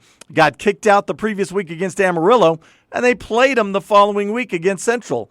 And when they got called on it, they said, hey, nobody said anything about it. Well, they said something about it after the fact. Friendship with that forfeit, just 1-4. They could be 2-3, and they would be the 4th and final playoff team in this District 1-6A. So one little mistake, I guess a clerical one, and Friendship out of the playoffs. Hey, a favor to the El Paso teams because, whoever hosts, whether be it, well, it depends on who's coming out. Yeah, I don't want to confuse myself even with the big and small stuff. Sure. But somebody's going to wind up playing San Angelo Central when they could have been playing a little bit better team, and that would be Friendship. And it'll be one of our 1 seeds, either East Lake or maybe the Franklin Pebble Hills winner tonight. Who knows? Elsewhere, 2-5A, Lubbock Coronado, Thursday nighter, beat Tascosa 48-29 through that district into turmoil. Caprock up on Lubbock 17-10. Palo Duro doubling Monterey 20-10. 3-5A, Cooper shutting out Randall 35-zip. Ryder doing the same to Wichita Falls 37-0. Shutouts all over the place in that district. Abilene Wiley over Plainview 28-0 as they look to move to 2-3 in that district. And in 2-4A, Andrews up on top of Fort Stockton 35-28, and that's your out-of-town scoreboard, Adrian. So we've been talking seniors all show long, and big shout-out to the Greater El Paso Football Showcase. Senior football players have to have their SAT and ACT results submitted by December 1st to be eligible for the Combine and for the game. Go to 915showcase.com and check out the 915 Showcase on social media to see weekly top 5 performers, scores and stats of teams and players, and more, including finding out who is Stansbury certified by our good friend Ed Stansbury. That's our guy out there at the Greater El Paso Football Showcase and the 915 Showcase as well. We're going to take a timeout right now. When we come back, halftime reports all across the board. Stay with us as Football Friday Night continues right here on 600 ESPN El Paso. Football Friday Night is back. Adrian Broaddus, along with Paul MacKinnon. Angel Munoz, our fall intern. He's getting calls, getting everybody lined up. We are at halftime at many of these games across the city of El Paso. We'll run down some scores right now and then get you back out to our reporters for some full coverage on their games, which are mostly pretty much at halftime right now. Again, Franklin on top of Pebble Hills, 14-13 at the half. Eastwood leads Americas 42-0. Chapin on top of Del Valle, 7-3 at the half. Also at half, Horizon with a 14-13 lead against Cañutillo. Parkland all over Hanks, 35-0. Andress and Jefferson, this is a one-score game now. Andress leading Jefferson 21-14. Burgess with a 35-0 lead over El Paso almost at the half. Austin leading Bowie 35-0. And El Dorado with a 21-14 lead against Bel Air. And this one more out-of-town scoreboard because it again throws a monkey wrench into everything. Big Spring and Lakeview. Remember, Big Spring sitting at 1-1, looking to be the 2 seed as they hammered Andrews already, playing 4th place Lakeview, and they will be last place by the time this season is done.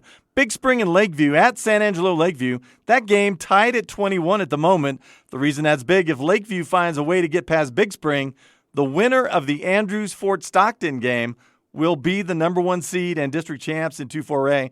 Last time we checked, Andrews just a 3-6 record on the season against 8-1 Fort Stockton at 8-1 Fort Stockton. Andrews up 35-28. Could underwhelm on the season, but last game, last chance, find a way to just snatch victory from mediocrity. Let's go out to some of our reporters right now and get halftime reports. Most games are at the half right now, and let's jump out to our Cisco Movers game of the week. It's Franklin taking on Pebble Hills. Brandon the Iceman Cone joins us for his halftime report. Brandon, take it away. It's halftime here on senior night, 15 minutes to go till the third quarter, and it's a great game. Franklin 14, Pebble Hills 13. Franklin quarterback Cameron Bird, 8 of 16, 97 yards, has a touchdown. An interception as well. Their running back, Jordan Morales, has a touchdown, and wideout Bo Sparks, 4 receptions, 69 yards, 1 touchdown. How about Pebble Hills? Their quarterback, Gael Ochoa, 3 of 9 through the air, 28 yards, but 21 carries, 130 yards on the ground, 1 touchdown. Remember, this kid, his bread and butter is on the ground, had 910 rushing yards coming into this game, 17 TDs on the ground as well. Also, their running back, Eric Medina, 11 carries, 55 yards, 2 field goals, though, for the Spartans, including a 22-yard and a 24-yard one they booted at the buzzer literally as time expired here to end the second quarter. It's a classic game, a classic battle for the District 1-6A title in far west El Paso. We're at the half, and Franklin has a narrow 1-point lead, 14-13 over Pebble Hills. And Adrian, Brando touched on something that I found so impressive a week ago. Remember, Pebble Hills with a big comeback versus Montwood. And the quarterback, he talked about Gael Ochoa, just a sophomore. We always talk about, these young teams, they can't compete. Well, Pebble Hill's a pretty young team, young skill all over the place, and they can compete. But Gael Ochoa carried the ball, I think it was 42 times last week. He's 6'2", I think, but not real big. You know, you wouldn't think durable enough to take that kind of beating. But that's how they attack their teams on the ground. The quarterback's a big part of that. But they get the ball back down 5 points with a little over 2 minutes left in the game. And Gael Ochoa, a quarterback who in 3 and about 3/4 quarters had thrown for about 70 yards on the final drive, throws for that to get in the Marcos Torres touchdown catch, 17 yards with seconds left in the contest. He's not a throwing quarterback, but when it mattered most and they needed the victory, he was a throwing quarterback, and Pebble Hills became a throwing team, and they moved it down the field via the air and won that contest. To me, that was unbelievable. Now, Gael Ochoa, now correct me if I'm wrong, he can join an exclusive group of guys who have 1,000+ passing yards and 1,000+ rushing yards on the season. If he eclipsed that mark this year, this game, Paul, he has 1,364 passing yards on the year, 11 passing touchdowns, 910 rushing yards going into tonight's game, along with 17 rushing touchdowns. And you said an exclusive group. I don't know if there's anybody else besides Angel Munoz. I was going to say with the Riverside Rangers. Well, what about Andrew Martinez? He might be close to that mark too. Yeah, I think he's in the 900s. I don't think he's crested 1,000 yet, as little as they run the football.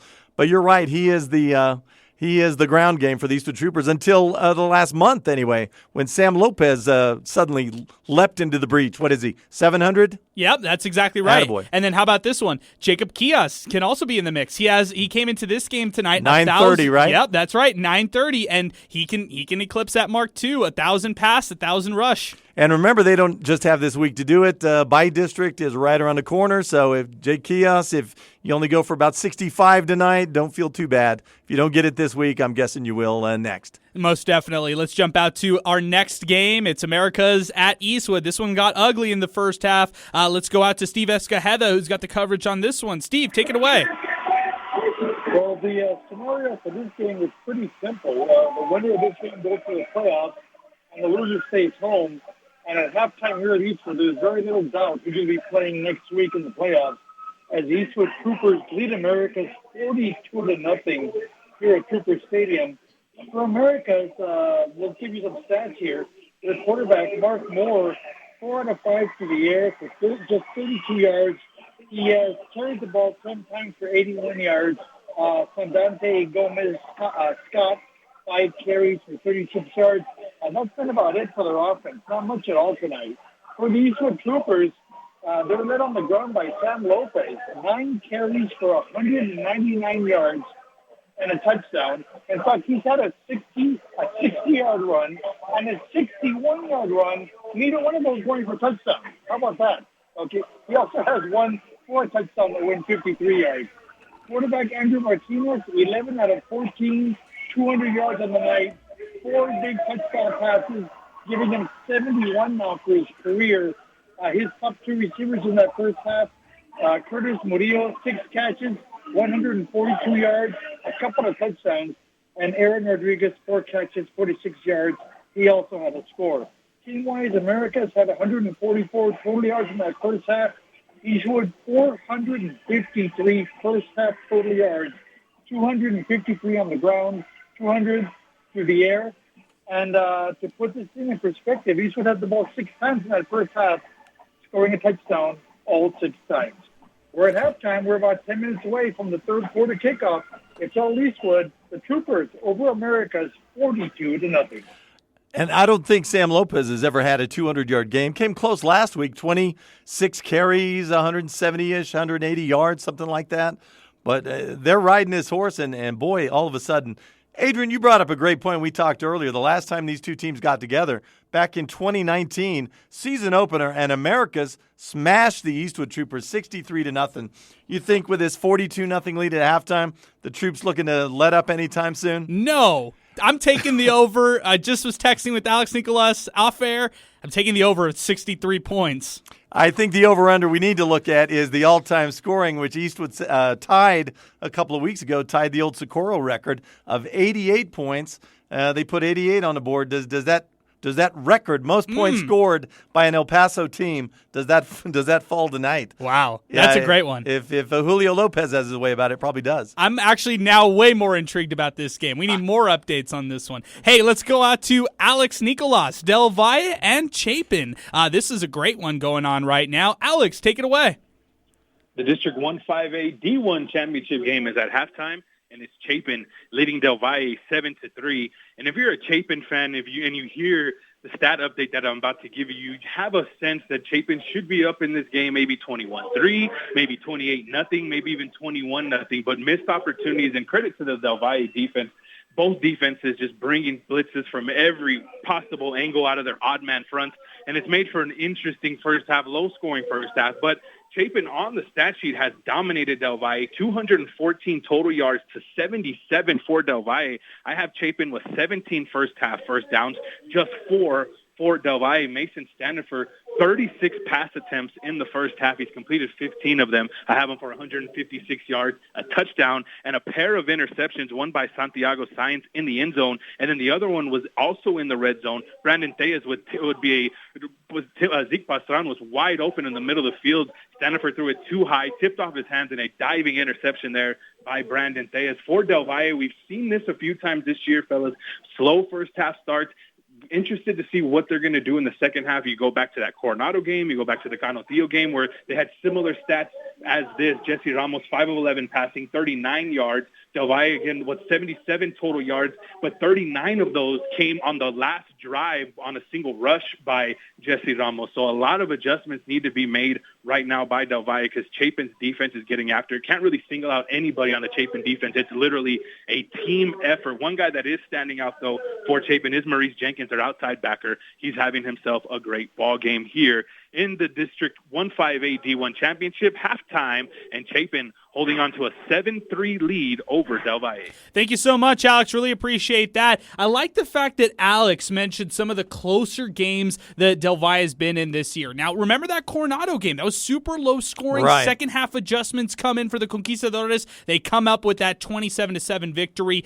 Even that Pebble Hills game was very back and forth. I know Pebble Hills came back in the end, but they dominated in that second half. You don't have to go any further than last week. Was that a 28-0 final with Bel Air? Or that was ugly in the first half. But I even go back to the Canutillo game. Remember, these guys laid an egg in the first quarter. I think that was week 4.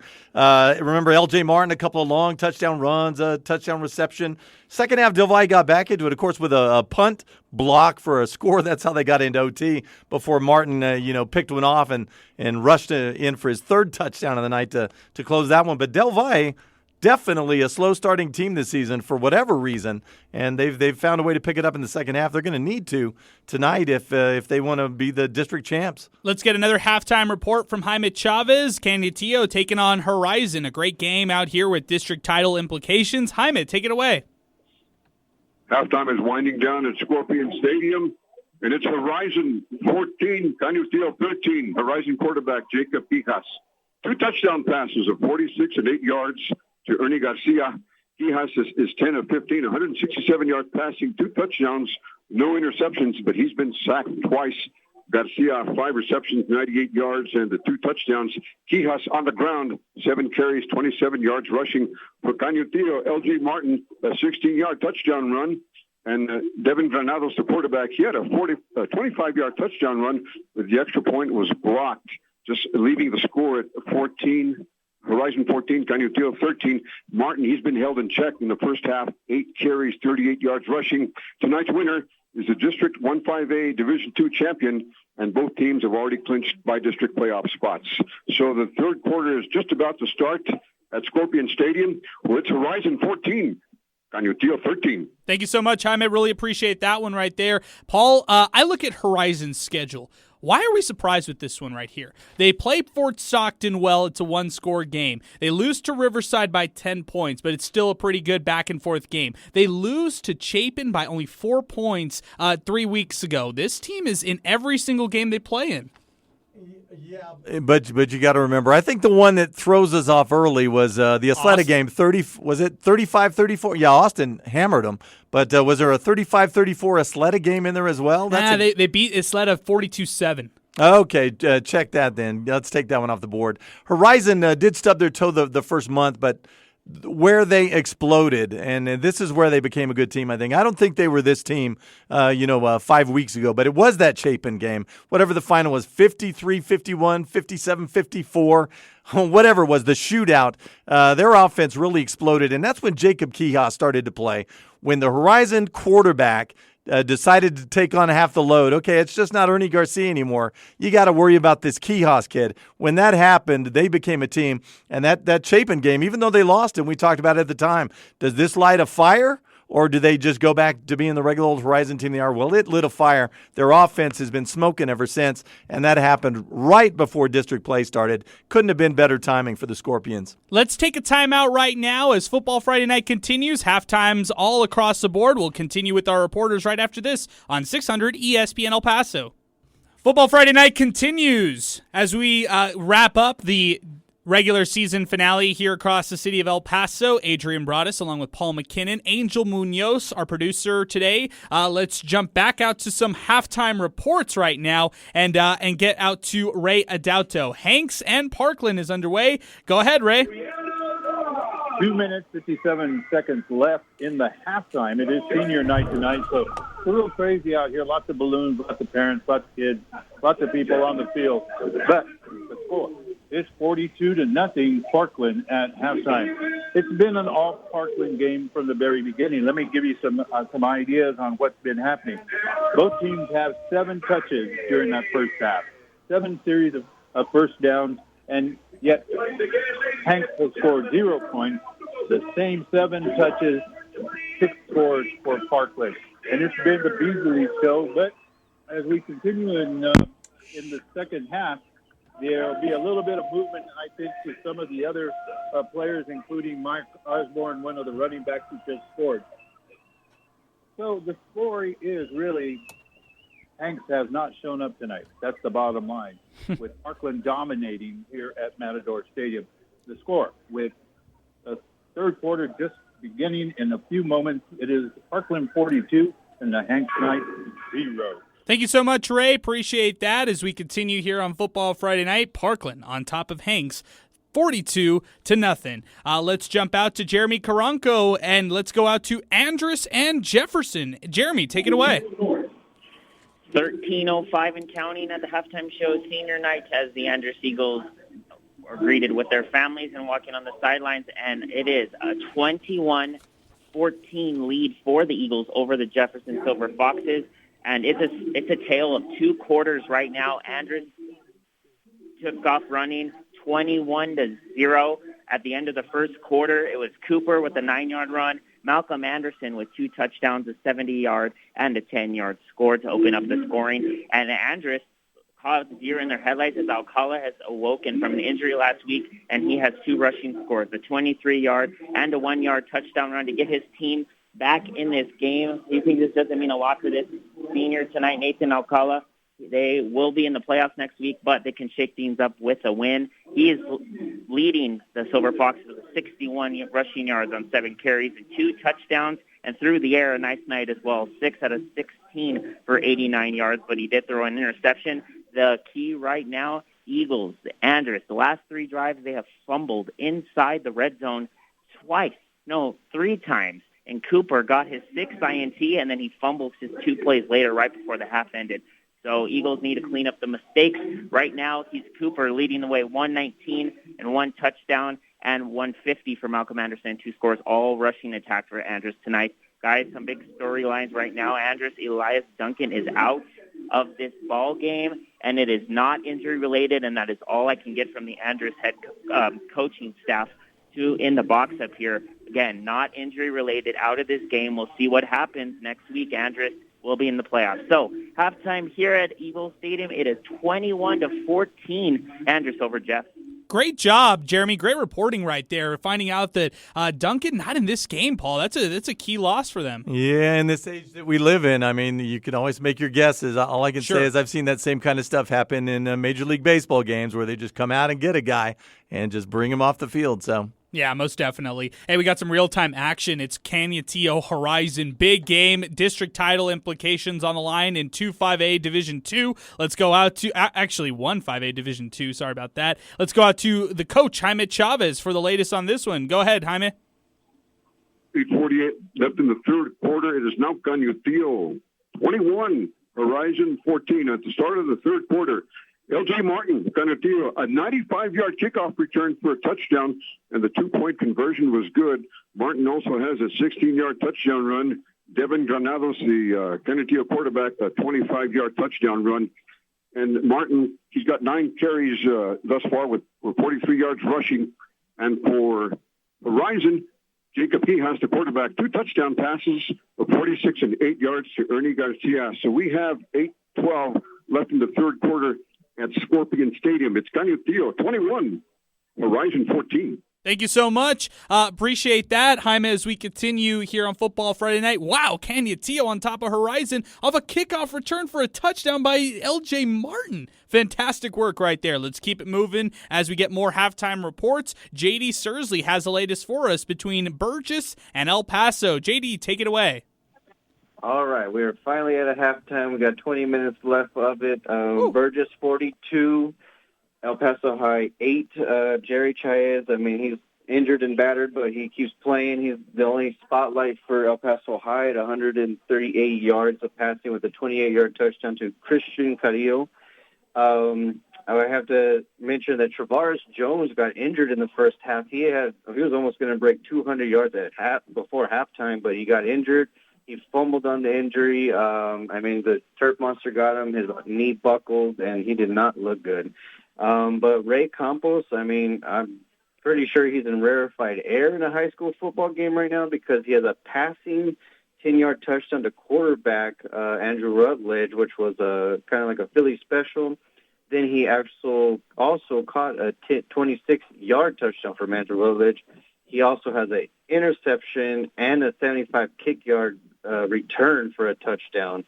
So a passing, catching, kick yard touchdown, and an interception. That is a rarefied air for a football game for sure. Again, 20 minutes left of halftime. Burgess 42, El Paso High 8. And a nice, it worked out nicely. Christian Correa, a little experiment for El Paso High, tall kid, 6'2", but a basketball kid. And they brought him over, no football before this season, maybe back in middle school, who knows. But they plug him in. He's their best receiver. Another one who's on the brink of 1,000 yards. He's not going to go to the playoffs, so he better get it tonight if he can. The 28-yard touchdown, the only one of the night for El Paso High. Travaris Jones, on the other hand, that sounds like big news. The upside, if you're a Burgess Mustangs fan, this game's already well in hand.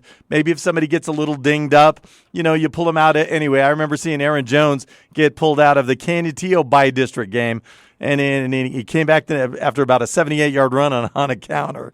But he came back the next week and tore up Hereford. So just because Travaris Jones is down and he's off the field, that doesn't mean he's out. We'll find out as time goes on. Most definitely. Let's keep things moving right now as we continue on Football Friday Night. Really appreciate that update by J.D. Sursley. Next up, Joey Panisi, Bowie at Austin. Joey, take it away. For the best trainer in town. Sorry about that. This is actually El Dorado and Bel Air. Let's head out to Isaiah Ramirez for El Dorado and Bel Air. Isaiah, take it away. No problem, Adrian. It's 10 minutes, 52 seconds remaining in the third quarter with El Dorado leading Bel Air 21-14. Halftime has commenced here on senior night.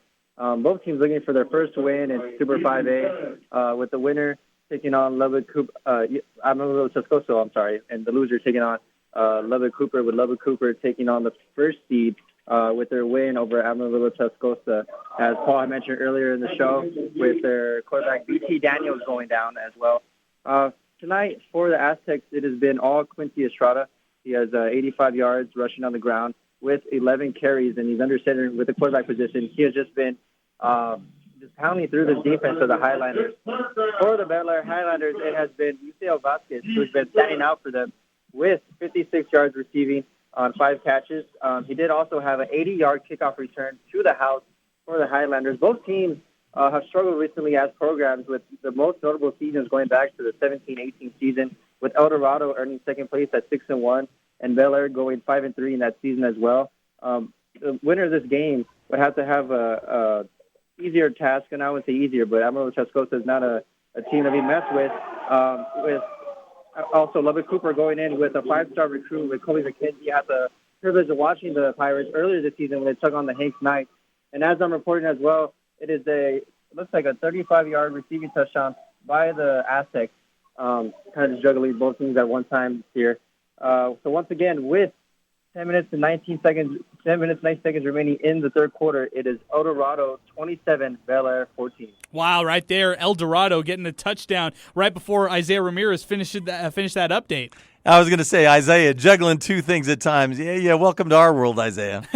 Yeah, three things at times. I love it. Hey, let's keep things rolling right now. We got some real-time action out with Del Valle and Chapin. Alex Nicholas on the call for this one. Alex, take it away. 9:13 left in the third quarter. We have a scoring change. Del Valle leading Chapin 10-7. It would be the first play of scrimmage in the second half after a first play was called back for a holding penalty. Jesse Ramos would go 54 yards to Eli Molina. That would actually be set up by a 36-yard kickoff return by Santiago Sainz, just having himself a heck of a ball game. But Chapin right back on the move right now. They're facing a third down from the Del Valle 30-yard line with 9:09 left in the third quarter. Del Valle leading Chapin 10-7. Thank you so much, Alex. Let's keep things moving right now. Delvi on top of Chapin, 10-7. Going out to our Cisco Movers game of the week. It's Franklin and Pebble Hills. Brandon the Iceman Cone giving us the action. Brandon, take it away.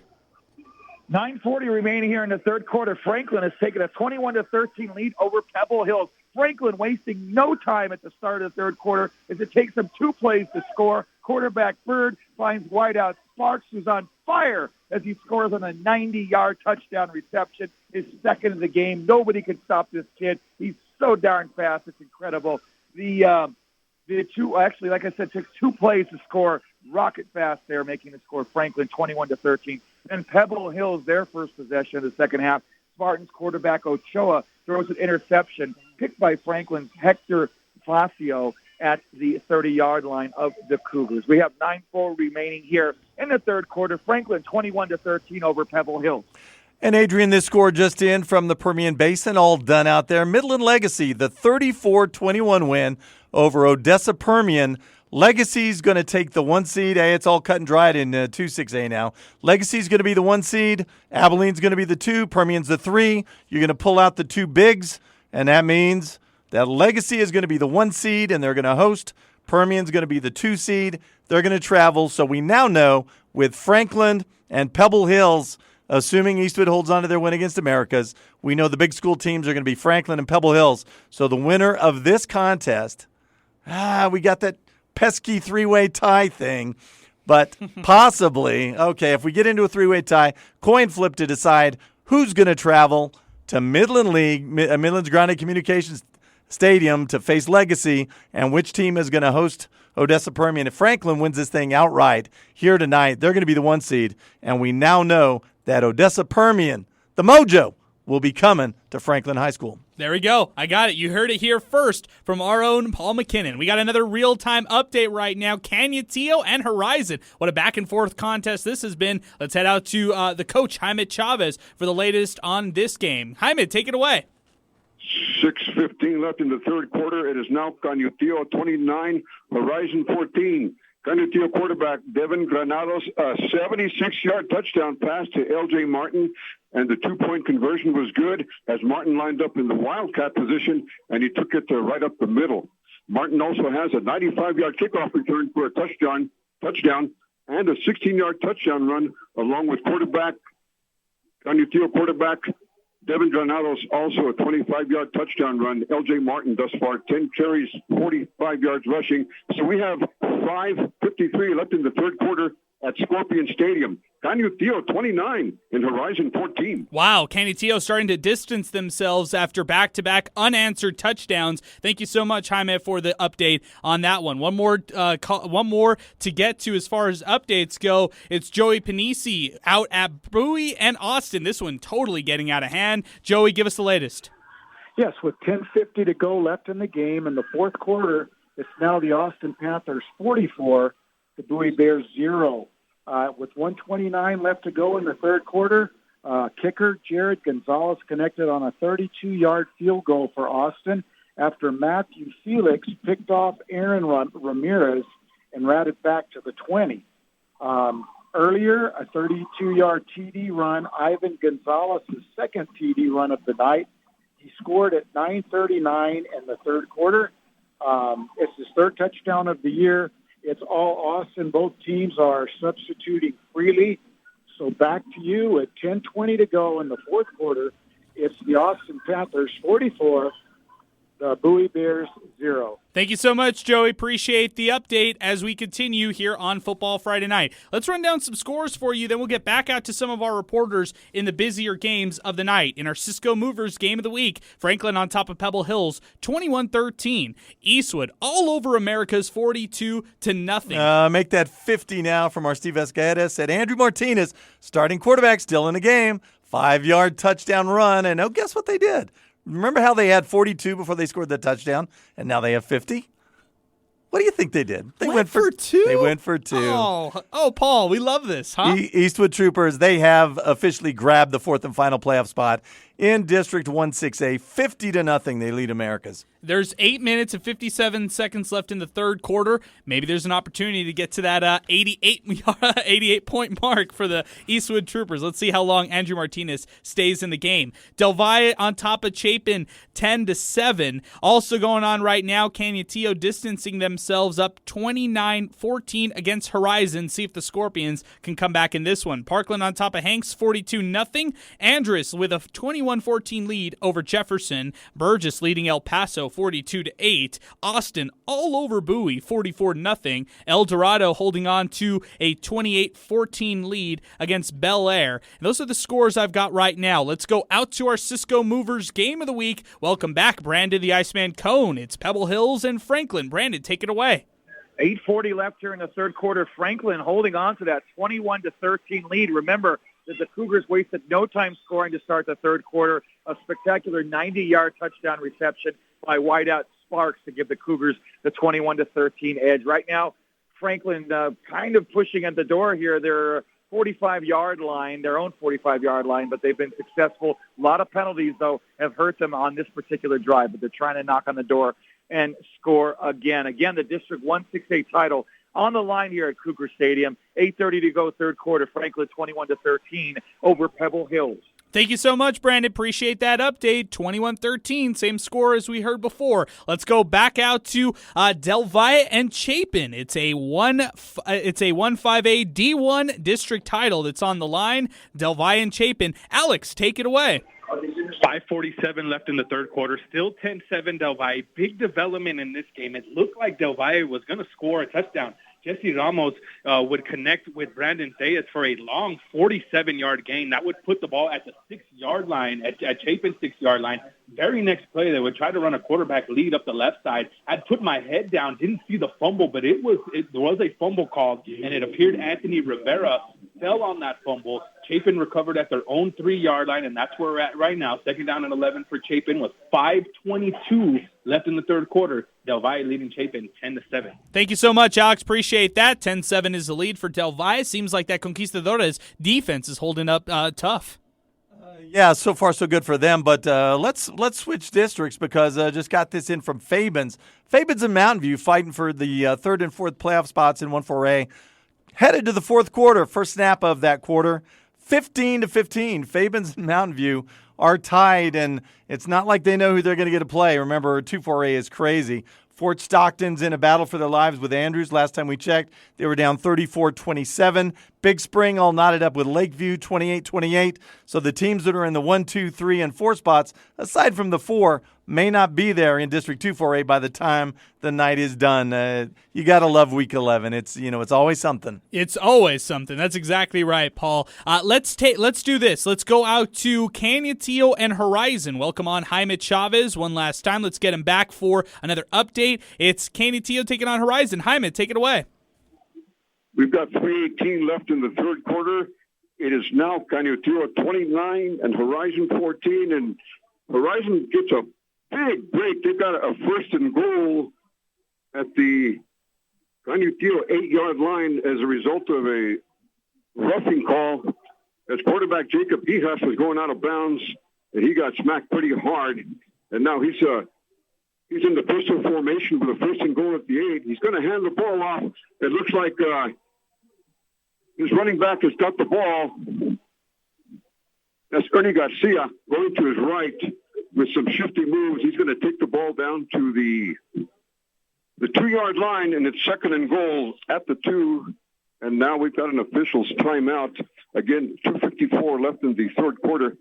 And Canutillo 29 and Horizon 14. Thank you so much, Jaime. Appreciate that. Let's run down the scores right now and then take a timeout. When we come back, we will rejoin some of our reporters across town. A scoring rundown. It's Franklin on top of Pebble Hills, 21-13. Eastwood leading Americas 50-0. Del Valle holding on to a 10-7 lead over Chapin. Canutillo on top of Horizon, 29-14, just like you heard from Jaime Chavez. Parkland on top of Hanks, 42-0. Andrus leading Jefferson, 21-14. 14. Also going on right now, Burgess with a 42-8 lead over El Paso High. Austin leading Bowie 44-0. El Dorado on top of Bel Air 28-14. And those are some of the scores that I've got here locally. Also want to give a big thanks to Taco Avocado. You need a new place to try? Experience Taco Avocado for feel-good fast food.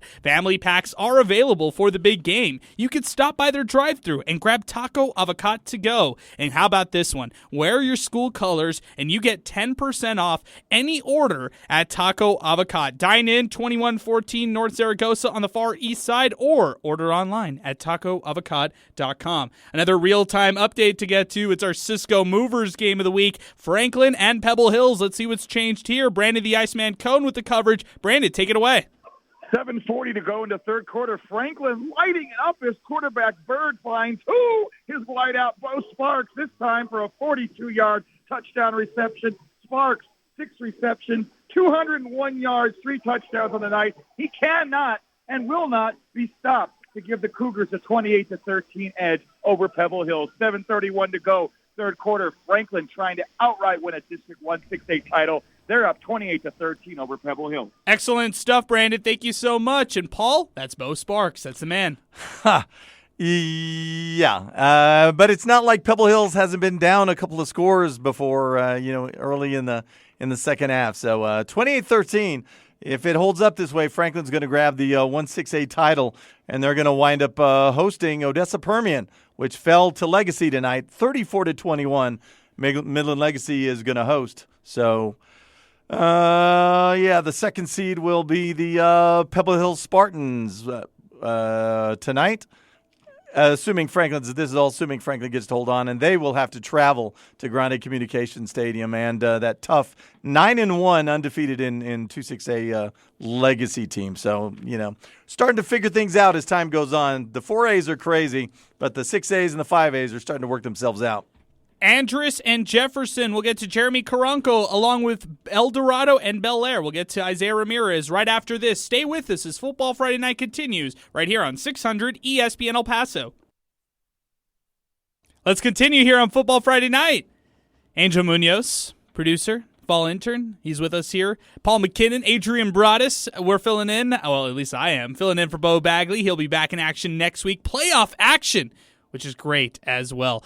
We got a real-time update. I promise we're going to get to Jeremy Caranco and Isaiah Ramirez at some point, maybe later on in the night, maybe 30 minutes from now. We got another real-time update to get to. It's the coach, Jaime Chavez, out at Canutillo and Horizon. Coach, take it away. We've got 2:21 left in the third quarter. It is Canutillo 35 and Horizon 21.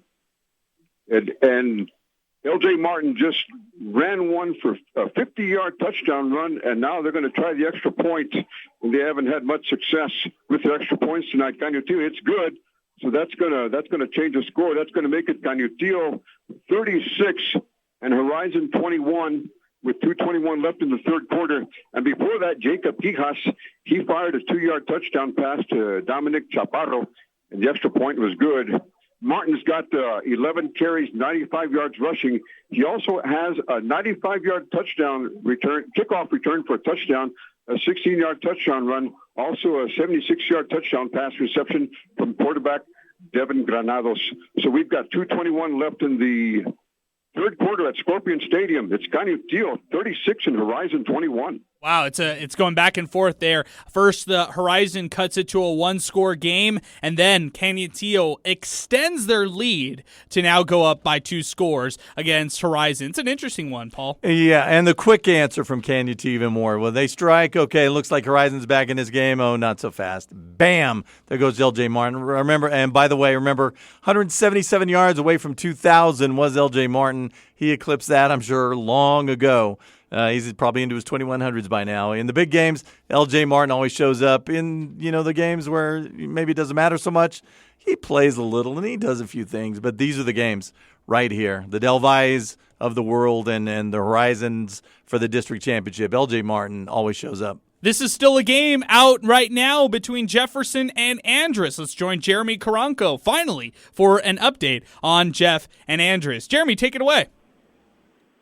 7:31 third quarter. It's Andrews still holding on 21-14, but Jefferson has the football, and they are driving, guys, a 50-yard pass right now. Alcala just hit Dylan Navarro, and Jefferson is cooking on offense right now. And you've got to believe, guys, Duncan out of this game. This Andrews offense is all out of sorts right now. Uncomfortable, really. Cooper does seem under center with the football, even though he does have a nice night. It has been the second quarter and third quarter start not going well for Andrews. They have been shut down on defense by Jefferson. Again, as I mentioned, 3 turnovers in the second quarter in the red zone, fumbling the ball. Cooper had 2 of those. And right now, Jefferson, they do have a powerful offense. Alcala, 30 total touchdowns on the year combined through the air and on the ground. He's definitely got the firepower. And right now, they have the football, and they're moving again right now. So 7:31, we have a close one. It feels like it's going to be tight all night. So 7:31 third quarter, it is Andrews 21 and Jefferson 14. And remember what's on the line here. For Andrews, if they can find a way to win this game, Austin and Burgess already well on their way. We'll have a 3-way tie atop of District 2-5A for the title. All 3 of those teams will get to host. As it currently sits, if things don't change, the Ysleta Indians are going to wind up going to Andrews Eagle Stadium for by-district next week. If Jefferson somehow finds a way to pull the upset, and you heard Andrews without their starting quarterback, Elias Duncan, Andrews falls all the way to the 4 seed, and they're going to wind up traveling to the Canutillo Horizon winner. So you talk about a fall from grace. Oh, by the way, I saw Andrews week 1 against Chapin, and Jeremiah Cooper, they put him back there in the Wildcat, and he was an offense all unto himself. So Duncan out of the game. Again, it's like what we talked about with Malachi Doe and Malcolm Anderson. Well, Doe's out, but now you get Anderson. Is that really what you want? If Cooper is healthy and they put him under center, I mean, he's going to have his hands on the ball every possession. Jeremy says they don't look too good right now, but for Cooper, you know, a zig this way and a zag that way, and 60 yards later, Andrews is in the end zone. Let's go out to another game where we've got some real-time action. Del Valle and Chapin. Alex Nicolas on the call for this one. This one to decide 1-5A Division I. Alex, take it away. 11:04 left in the fourth quarter. Chapin has taken a 14-10 lead over Del Valle. When you guys last left me, remember, Chapin recovered that fumble inside their own 3-yard lines. No problem. 17-play, 97-yard drive. Mason Standiford to Anthony Rivera. Yes, that man again making touchdown catches. That would be number 19. Number 40 for Standiford throwing on touchdown passes on the season. So 11 minutes and running left here in the fourth quarter, and Chapin leading Del Valle 14-10. Thank you so much, Alex. Appreciate that. Paul, earlier this week we had a caller who asked us, hey, last week you guys were trashing Chapin. You guys on Football Friday. I was like, wait. Yeah, right. Let me pull up the air checks. Let me show you exactly what we said on the show. This Chapin Huskies team is for real. 6 wins in a row, trying to make it 7. But can they take the 1-5A Division I crown? Maybe that was targeted at me. I said, well, yeah, I'll take Del Valle in this one. And as I recall, you said I'll take Chapin. So I don't know how that we stuff is trash. And saying they're not going to win is not trashing anybody. Exactly. We've been on Chapin all season long. But, wow, this is the kind of stuff that legends are made of right here. You know, Chapin teams 10, 20 years from now, if the Huskies are able to hold on to this thing, getting the ball at your own 3-yard line and taking it 97 yards down the field and finding – the sophomore again, Anthony Rivera. We said over the last month, this kid has exploded on the scene, and again, more of it tonight. 14-10, Alex Nicolas, he's got a terrific game out there at Irvin Memorial. Before we get to Isaiah Ramirez, I promise we're going to get to him somehow this hour, but we got to get to another real-time action game. It is Canutillo and Horizon. Wow. Jaime Chavez with the call on this one. Go ahead, Jaime. 1:54 left in the third quarter. It is Canutillo 36 and Horizon 28. Quarterback Jacob Quijas of Horizon. He just had a 46-yard touchdown run. The extra point is good. And Quijas, he's got 12 carries tonight, 108 yards rushing and passing. He's 14 of 19, 186 yards in the air. 3 touchdown passes of 46 and 8 yards to Ernie Garcia, and also a 2-yard touchdown pass to Dominic Chaparro. On the other side, L.J. Martin. He's got 11 carries, 95 yards rushing, and he also has a 50-yard touchdown run and a 95-yard kickoff return. So for a touchdown. So 1:31 left in the third quarter at Scorpion Stadium. It's Guiney Field 36, Horizon 28. It's still a game, Paul. It is still a game. Thank you so much, Jaime. Appreciate the coverage on that one. Yeah, this started to look more and more like that Chapin Horizon game from about a month back, and Horizon obviously comfortable in these things. I thought I heard Jaime say L.J. Martin's run for 95 yards. Just looking at some of the scoring plays, I know there was a kickoff return, but a 16-yard touchdown run, a 76-yard run, and I believe a 50-yard run, so maybe that was 196. I'm just trying to make sure what I said prior, that L.J. Martin has eclipsed the 2,000 rush mark. I just don't want to be wrong, and hopefully I'm not.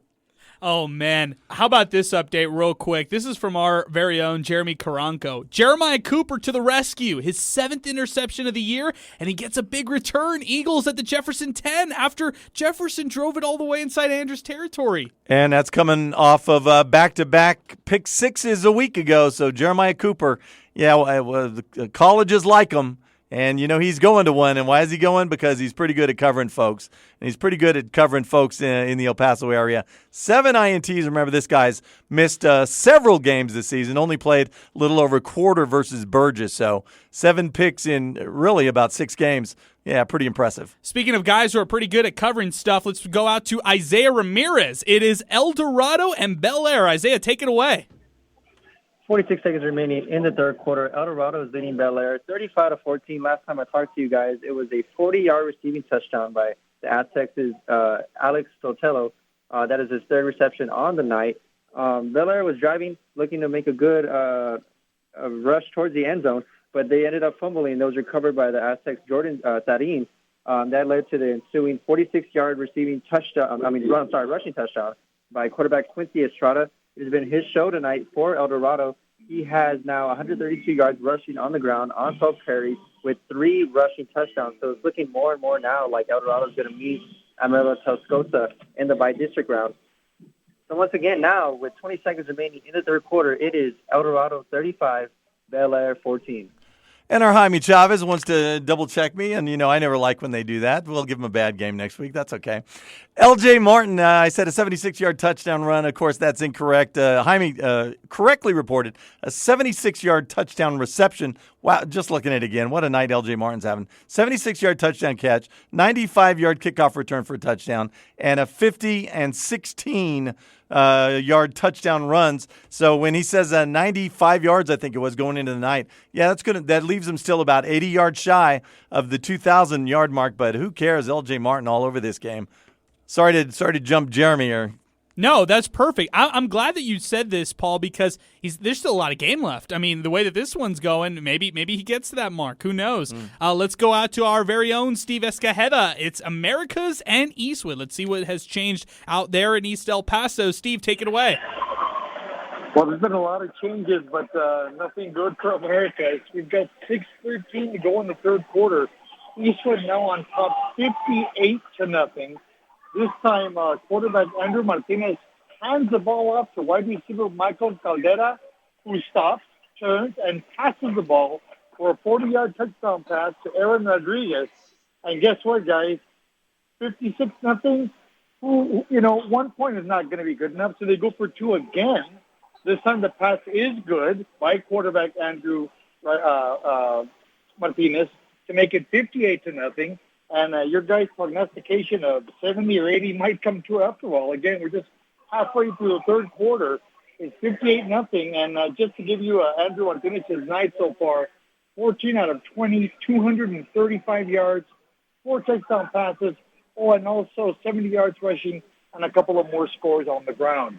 6:13 to go on this one. This game was over a long time ago. It's Eastwood 58, America's 0. And I think we have the answer to our question from a week ago. What's going to happen to America's off, giving up the Franklin win.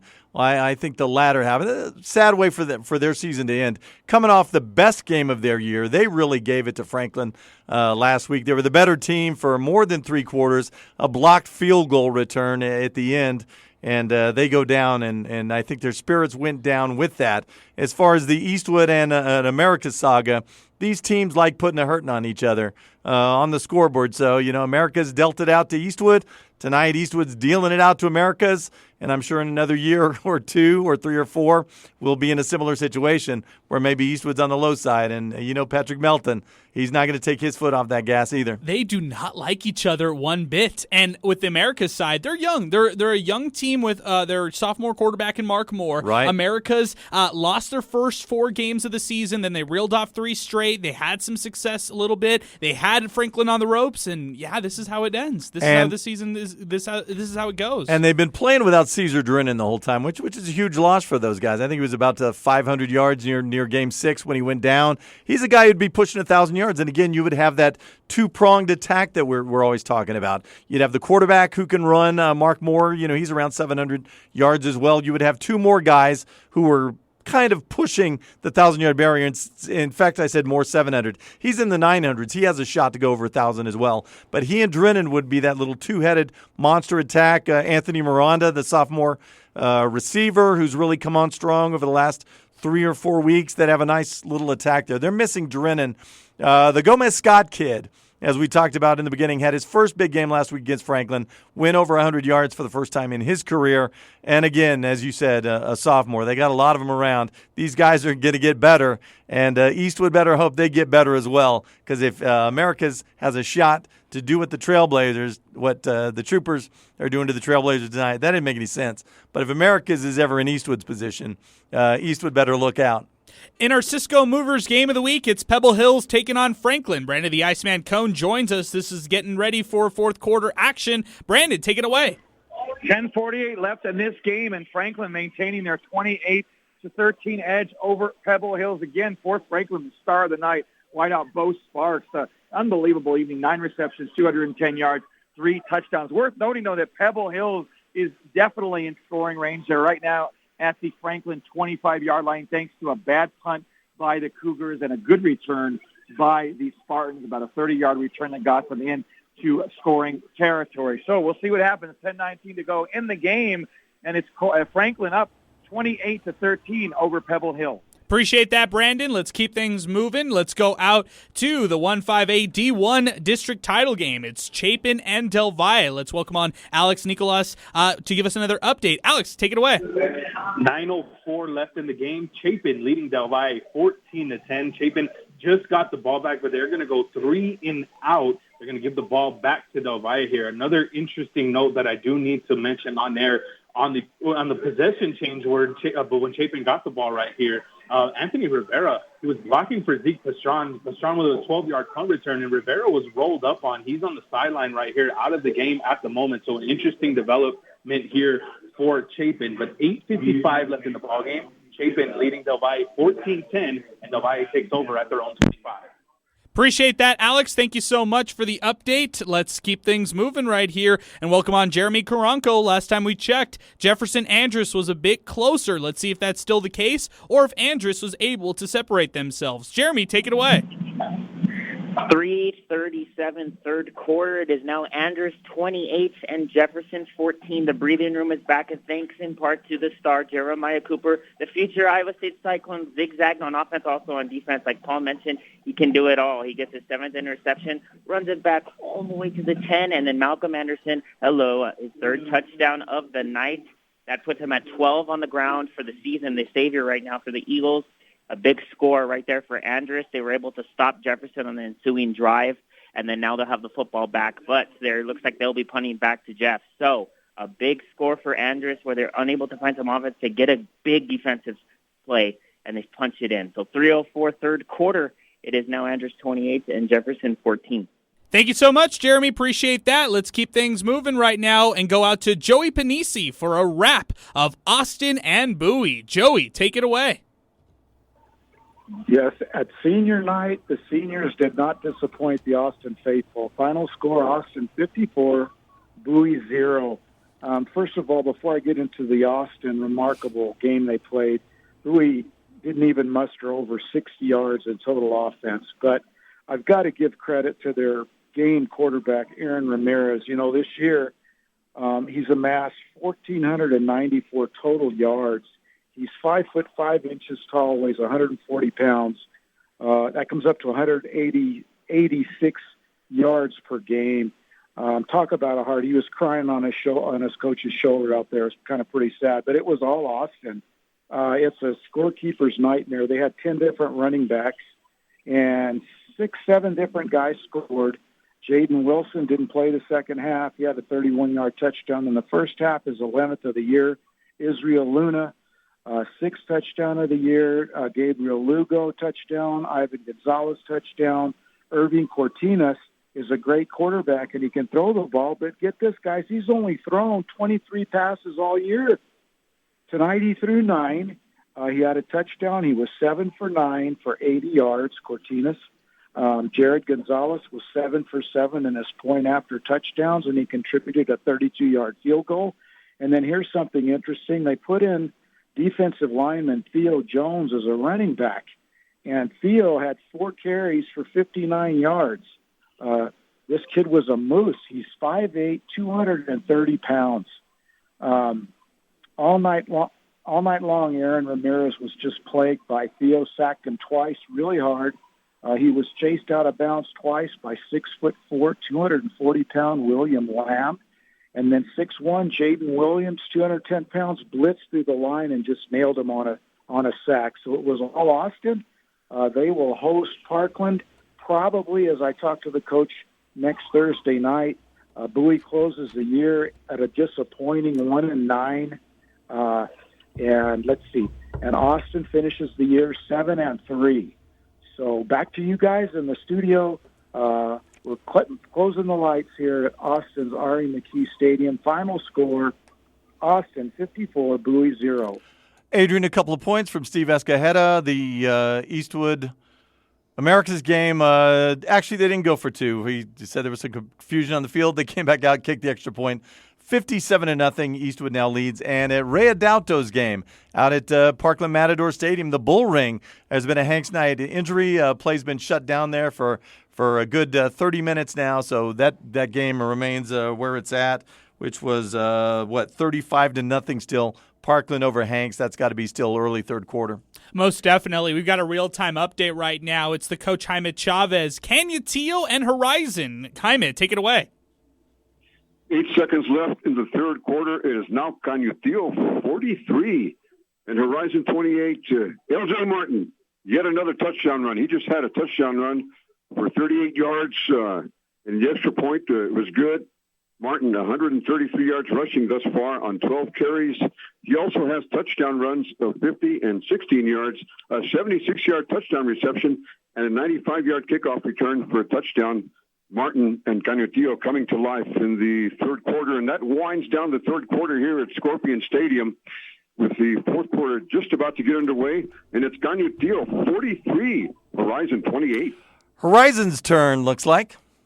Exactly. This is Jacob Quijas, Ernie Garcia, whoever you want right there. Pick your poison. One of the big storylines to kind of watch in this one, LJ Martin trying to eclipse 2,000 rushing yards. It seems like he's at least putting together a nice resume for today. But on in total yards of offense, he is. But man, we'll see what he could do for the rest of this one. Yeah, don't forget the 40-yard punt return that set up the first touchdown. Yeah, a little bit of everything. 38-yard touchdown there. So just based off the TD runs we've seen out of Martin, that's 95 and 138, so 133 yards, plus all the runs that we haven't seen. Woo. Maybe he's like Chris Carter, just catches touchdowns. LJ Martin, only time he runs is when he runs for a touchdown. Who knows? That's exactly right. Let's go out to El Paso and Burgess. It's J.D. Sursley out at this one. Last time we checked, the Mustangs were up 42-8. J.D., take it away. All right, 4 minutes left in the third quarter. Tavares Jones' injury did not bother him whatsoever at half, apparently. It only took him 2 plays on their first drive to make it 49 Burgess, El Paso High 8. He's over 300 yards in the game with his third touchdown, 80 yards in the first drive of the second half. Burgess 49, El Paso High 8. 3 minutes and 40 seconds left in the third quarter. All right, appreciate it, JD. Thank you so much. Let's go out to Ray Adauto. Parkland taking on Hanks. Ray, take it away. 7 minutes, 12 seconds left in the third quarter. We did have a 30-minute plus delay because of a serious injury to a Hanks player who was taken away in an ambulance. The ensuing third and fourth down for Hanks. They punted. Parkland took over, and then their second play of that series was a 67-yard TD run by Dante Lewis. Point after was good, making the score the Matadors 49, the Hanks Knights 0. So with 7 minutes and 8 seconds left in the third quarter, and we hope that the clock runs from now on, it is Parkland 49, Hanks 0. Appreciate that, Ray. Thank you so much. Yeah, for your sake, I hope so too, man. I hope that you get out of Matador Stadium pretty early on that one. Yeah, it's a tough one, Paul. Yeah, and the emotions after injury, everybody on the your teammate if you're a Hanks Knight lying on the ground, and even your own mortality if you're on the other side of the field. Parkland Matador, it's a violent game. It's a fun game. People love it. They turn out on Friday nights to see it, but at the end there's risk involved. Let's run down some scores right now, and then we'll take a timeout after this. First off, in our Cisco Movers Game of the Week, fourth quarter action, Franklin on top of Pebble Hills, 28-13. Eastwood all over Americas, 57-0. Chapin leads Del Valle 14-10. Canutillo with a 43-28 lead over Horizon. Parkland on top of Hanks, 49-0. Andress with a 28-14 lead over Jefferson. Burgess leading Andress, 42-8. Austin on top of Bowie.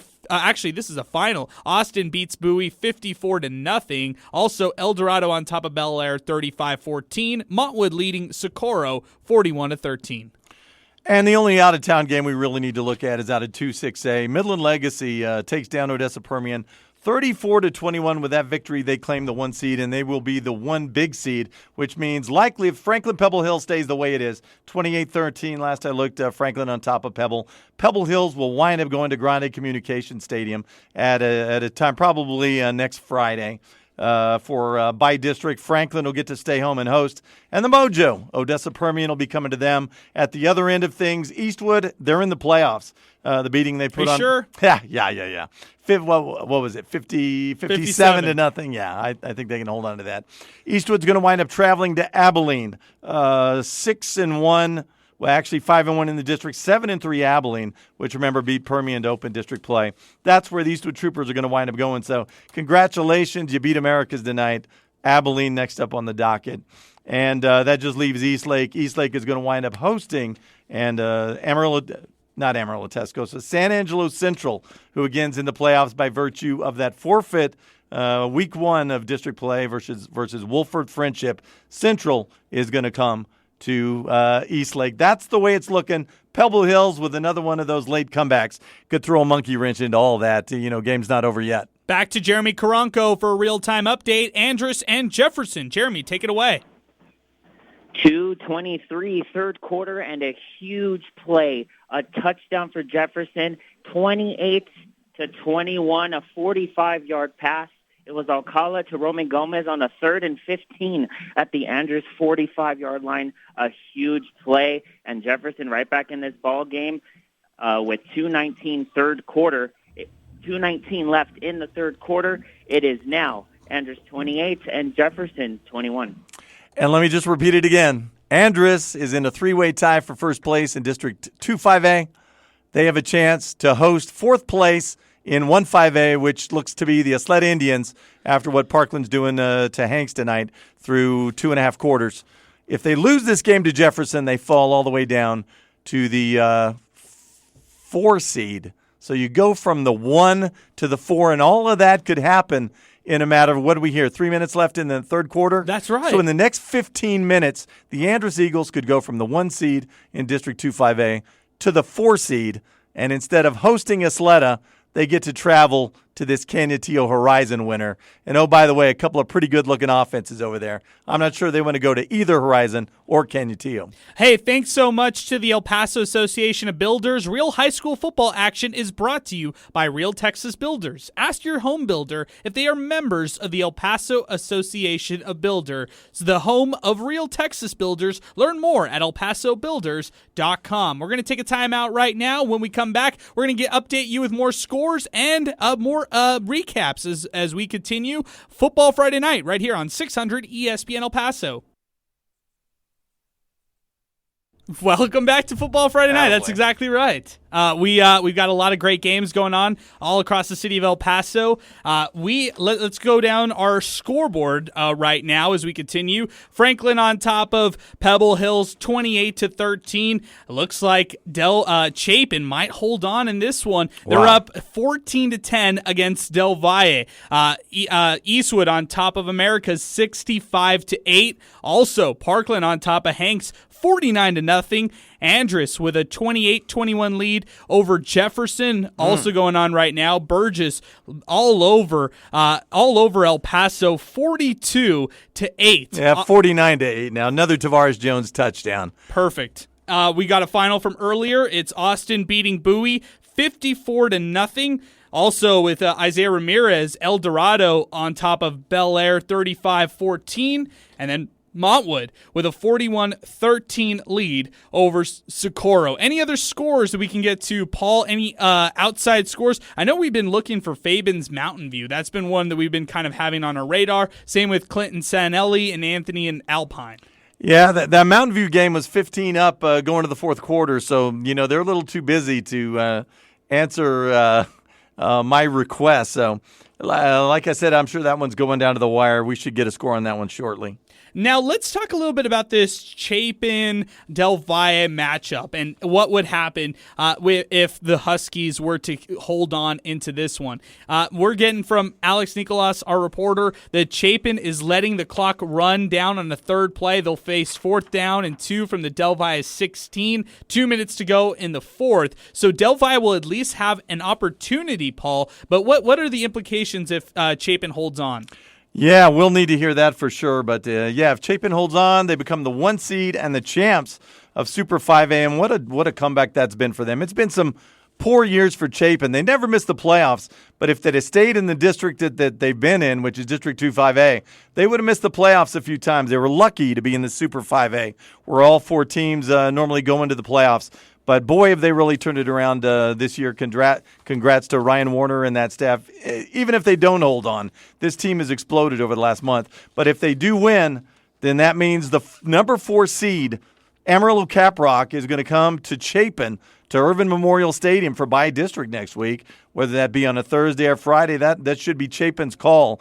The loser in this one, and we're not saying Del Valle's lost it. You said they get the ball one more time. Whoever loses this contest, they get to host as well, so it's not the end of the world. And the only difference, Amarillo High is the team that's going to be coming. And I would think Amarillo High probably seeing red. They thought they were sitting there and they're going to be able to host a game next week. And all of a sudden they got to travel to El Paso. The one thing I can say is the weather's better than where they're coming from. So. Oh, and most definitely. Hey, I want to give a big shout out to the Greater El Paso Football Showcase. We're talking a lot about senior players across the city of El Paso. Well, senior football players have to have their SAT and ACT results submitted by December 1st to be eligible for the Combine and for the game. You can go to 915showcase.com and check out 915 Showcase all over social media to see weekly top 5 performers, scores and stats of teams, players, and more. Let's head back to the phone lines right now. It's Alex Nicolas, who has Chapin and Del Valle. Alex, take it away. 1:40 left in our fourth quarter. Chapin 14, Del Valle 10. Right now, Del Valle came up with a huge 4th down stop. They're facing a 3rd down and 3 from their own 25-yard line. The only catch here, Del Valle is out of timeouts here, as there's 1:40 left in the ballgame. This is the final gasp of air here for Del Valle. Ramos does a short pass to the far side. They blew it dead. I believe we're going to get a false start on Del Valle, and that really, both teams have played a clean game in terms of penalties, and it is a false start. So now that 3rd down and 2 turns into a 3rd down and 7 from Del Valle's own 20-yard line. 1:38 left in the ballgame. Chapin 14, Del Valle 10, and again, Del Valle's out of timeouts. They burned it on that last series where they stuffed Chapin on a 3rd down and 4. They gained 2, and then on a 4th down and 2, they just shot the gaps, and everybody was in the backfield here. So we'll keep it on this 3rd down and 7 play. Ball on the far hash. They're going from right to left. Ramos out of the shotgun. He slides the running back, Christian Martinez, to the left of him. Takes the snap. 5-step drop, throws right, completes the pass across the 30. It's Eli Molina, falls forward to the 35, just shy of the 40-yard line. They may give him the 38. That's going to move the chain. 13-yard pickup and a 1st down here. And again, Del Valle has no timeouts left, so they're quickly right back up to the line of scrimmage at their own 36 is where they'll mark it. Ramos back to pass, looking right, throws right. It's caught right at the first down marker. Molina catches it and goes out of bounds just shy of the 50-yard line, so they'll give him 12 more yards. 1:21 left here in the ball game, and Del Valle trailing Chapin 14-10, and they're 52 yards away from a possible miracle win here at Urban Memorial Stadium. First and 10, ball on the far hash. Go ahead, Adrian. Alex, we'll take it from you. We'll keep you on hold. We're just going to get 2 quick updates real quick, and then we'll send it right back to you. Let's get a really quick update from Brandon the Iceman Cone. It's the Cisco Movers game of the week. Franklin and Pebble Hills. Brandon, take it away. It's a final here. Franklin wins the District 1-6A title 35-13 over Pebble Hill. Wow, it's a final. Franklin takes the title. And what Brandon didn't tell you, just shot me this text. Miles McWhorter, an 80-yard run to blow that one open late. Wow. The put-away score. It. Let's get a quick update also from Jeremy Karanko. It is Jefferson and Andrus. Jeremy, take it away. 10:26 now. We've reached the fourth quarter. Andrus 28, Jefferson 21. Andrus has the football right now. At the 20-yard line of Jefferson. This quick second down play, we'll get it to you because these plays are always explosive, and 4-yard run for Cooper there on that'll be a third down. So that's what Andrus is looking at here. They'll try and punch it in to get more breathing room. So 10-13, fourth quarter, it is Andrus 28 and Jefferson 21. Jeremy, stay with us. We will get right back to you. Let's go back to Alex Nicolas for Del Valle and Chapin. Alex, take it away. 27 seconds left in the ball game, and here is our game, guys. Chapin leading Del Valle 14-10. It's going to be a 4th down and 10 for Del Valle. When you guys went to the other updates, Ramos was sacked for a 13-yard loss, completed a 13-yard pass on 3rd down, and here we are on 4th down, trips up top, Ramos out of the shotgun, back to throw, looking, has time. Now he's going to scramble to his right, evades the potential rusher, throws far side, and it's going to be caught. Are we going to have a catch on the far sideline? No call yet. It is a catch. Molina, a 1st down inside the Del Valle 38-yard line, a 14-yard pickup. Oh, Jesse Ramos with the nails. Rolling to his right, had 2 Chapin defenders on him. They'll actually mark it at the 39-yard line. 17-6 to go, and Del Valle all is out of timeouts. 4 wide set, ball in the far hash. Del Valle driving right to left. Ramos out of the shotgun. Takes the snap, throws in the middle. It's tipped, caught. It's going to be caught. Damon Diaz with the catch, just shy of the first down marker. 30 at the 30-yard line. 9 seconds to go. 8, 7. Del Valle trying to clock it. 5, 4, and they do with 3 seconds left. And then there's a flag, though. There may be a flag. I don't think the Del Valle, one of the wings didn't get set here. Chapin is celebrating like this is probably the end of the game, because if it is a pre-snap penalty, correct me if I'm wrong, fellas, but we'll have a 10-second runoff. That's right. And there's only 3 seconds left, so we'll wait for the call. The white hat is in the middle of the field. This has to be either a legal formation or somebody didn't get set. They did a great job of getting to the line of scrimmage to clock it. But 3 seconds left. We still have an official huddle here, so I'll leave it up to you guys where we go. But it looks like you guys know usually some of the late game decisions are going to be very, very key. And now the white hat's walking over here to the near side to talk with Coach Warner. Real quick, Alex, just want to give one more final score. Montwood defeating Socorro 41-13. That one's in the books. So now the white hat's talking, and it's Chapin celebrating. It looks like they are going to give them that 10-second runoff, but there's 3 seconds left, so it was an illegal shift actually on Del Valle. That's going to run the clock out. That looks like that will do it. Chapin with their 9th district title in school history. Final score, Chapin 14, Del Valle 10. All right, hang with me, Alex. We'll get back to you for a game recap once you finish up all your stats. I'll give you some time to catch up on here with everything. Wow, Chapin winning a district title over Del Valle. How about that, Paul? And Adrian Broaddus called it.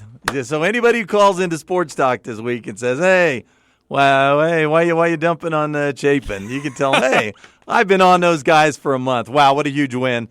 And again, we said, Ryan Warder, congratulations to him. This is a guy who started at Chapin. He was part of the first senior class, played with Chris Day, played with Frankie Martinez, who's now the head coach at El Dorado. So, it's old home week for him. He came back Just like Gary Ricotta at Riverside, and he resurrected his program, brought it back to life, and wow, look, all of a sudden they're district champs. Who would have thought this 5 or 6 weeks ago? Certainly not me. I don't know, maybe you. Not me. No, I mean, Del Valle was the clear team, 3-4 weeks ago, and Chapin just proved everybody wrong. 7 in a row. The Huskies win it on the road against Del Valle to take the 1-5A district title. And again, that shows you just how fun football is. I think for the first month we talked about, look how interesting all these other districts are, except for Super 5A. It's Del Valle, and then it's just a bunch of junk. Well, it really wasn't. Chapin played some ball. El Dorado played some ball. El Dorado's got their hands full with Bel Air tonight. It actually turned into something fun. These teams are competitive, and anytime teams are close to each other, it's a pick 'em. We got to go back to, before we get to Brandy the Iceman Cone for our game wrap-up, speaking of district titles with Franklin topping Pebble Hills, got to get to a quick update from Jeremy Karanko. Hot action out with Jefferson and Andress. Jeremy, take it away. 8-11 fourth quarter, and is Andress 28, Jefferson 21. Andress, we just spoke with you guys last time. They were inside the 20, and they're unable to score. Shane Owens misses a 32-yard field goal just moments ago, so Jefferson is back with the football with the chance to tie this ball game up. So 8-11 fourth quarter, Jefferson has the football. They trail Andress 28-21. Thank you so much. Thanks, Jeremy. Hang with us as well. We're going to get right back to you. I want to first get to Brandon the Iceman Cone. Let's get him out of there as Franklin beats Pebble Hills for the district title. Brandon, take it away. It's a final here, as the Cougars are victorious and win the District 1-6A title outright. They win 35-13 over Pebble Hills. Now, worth noting that the end of this game was, there was a lot of drama as Pebble Hills was knocking on the door a couple times. They were actually stopped on a 4th and 1 at the Franklin 20 with 9:31 left. The defense of the Cougars really stepping up in the second half. And then, Pebble Hills actually was trying to score with 3:20 left. And Eric Marine fumbled at the 2-yard line, goes into the end zone, recovered by Franklin's Yahir Ramirez, who gets the touchback. And the Cougars end up capitalizing then at the 2:57 mark of the game as their running back there takes it for a spectacular 80-yard run there as Miles McCorder ends up scoring on the 80-yard run to put the game away and give Franklin the 35-13 win in the District 1-6A title. So 2 huge defensive stops, of course, the blunder, the fumble by Pebble Hills, and ultimately the stop on 4th and 1 were really what ended up giving the Cougars the game and the District 1-6A title here. Let me go ahead and give you some final stats as the victorious Franklin Cougars end up 8-2 this year, 7-0 in 1-6A, as they are the District 1-6A champions. They'll host Permian next week in the bi-district playoffs.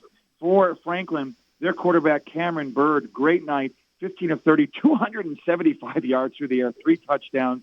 Also, Miles McCorder, their running back, 10 carries, 114 yards. The touchdown, that solidifying 80-yard touchdown at the end of the game. Bo Sparks, what a game, 9 touches, 9 receptions, 210 yards, 3 touchdowns for the victorious Cougars. For Pebble Hills, they finished the year 6-4, 5-2 in 1-6A. Gael Ochoa, 5 of 15, 38 yards, but he did the damage really on the ground. 41 carries for 215 yards and a touchdown. Also, Eric Marin had 17 carries for 65 yards and a fumble. And also worth noting that Marcus Torres had 3 receptions for 20 yards. So, again, it's a final here. What a game as Franklin really pulls away in the fourth quarter and wins the 1-6A title by a final of 35-13 over Pebble Hills. Great job, Brandon. We'll see you out at Union Draft House. Thank you so much. Franklin topping Pebble Hills 35-13. A lot of games to get to. First, let's get to Jaime Chavez, the coach. He's got a real-time update. Canutillo and Horizon. Jaime, take it away. We've got 3:38 left in the fourth quarter. It is now Canutillo 43 and Horizon 34. Quarterback Jacob Hijas, he just fired a 6-yard touchdown pass to Aaron Barreño, and the 2-point conversion failed. And then right after that, Horizon tried an onside kick, but the ball went out of bounds. And now that we've got we're down to 3:27. Canutillo's ahead 43-34, and we've got a second and long. Canutillo's got a second and long. Now they moved into Horizon territory. second and long at the 44-yard line, and they're just Canutillo's taking its time. They're just taking some time off the clock with 3:09, and the clock is running. Okay, Jaime, we appreciate that. Thank you so much as we continue. Again, Canutillo on top of Horizon, 43-34 right there. And the big play there, Adrian. Paulo Melendez and his Scorpions, they scored the touchdown, decided to go for two. They could have kicked the extra point. That makes it 43-35, and that would get them within one score, a touchdown and a 2-point conversion. He said, let's go get the two right now. Well, that backfired on them. They're 9 points down. They got to score twice to win this ball game. Let's go back to Jeremy Karanko, and then we'll get to Alex Nicolas for a wrap-up of Del Valle and Chapin. But before we do that, let's go to Andrus and Jefferson. Jeremy, take it away. 7:34 fourth quarter. Andrus 28, Jefferson 21. Jefferson goes 3 and out there. As we last spoke, they're at their own 30. They can't get much going. Alcala punts it away, and Andrus will get the football back up 7 with 7:34 left in the fourth quarter, 28-21 at their own 29-yard line. That's where we are right now. Again, 7:34 fourth quarter, Andrus 28 and Jeff 21. Appreciate it, Jeremy. Hang with us. We'll get right back to you. A close one right there, Paul, but Jefferson having trouble moving the ball. And I think the headline here is that Jeremy Karanko finally got a good game. Yes, sir. That's exactly Both teams right. scoring. I mean, what a concept. What is this for Jeremy Karanko? Hey, we got to give him a bad game next week. But speaking of a bad game, this was not a bad game. This was a fantastic finish. Chapin topping Del Valle to win the district title. They win 14-10. Let's go to Alex Nicolas for a wrap. Alex, take it away.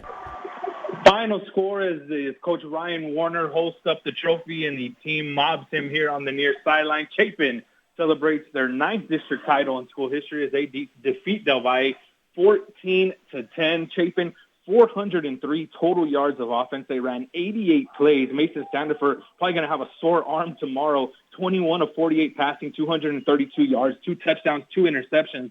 But one of the unsung heroes of this game, didn't mention him the whole broadcast this evening, but Gio Aguilar came in with just 26 carries, 61 yards tonight, 32 carries, 138 yards on the ground. Didn't score a touchdown, but he was beneficial in keeping the ball pretty much out of Del Valle's hands offensively. Timothy Zeke Pastron, 9 catches, 102 yards. Anthony Rivera, 6 catches, 62 yards, and a touchdown. Del Valle, 262 yards of offense. Jesse Ramos with a very valiant effort tonight. 17 of 29 passing, 238 yards, and a touchdown, but 2 sacks deep in his own territory. Really kind of decided this one. Brandon Thayes, 6 catches, 83 yards.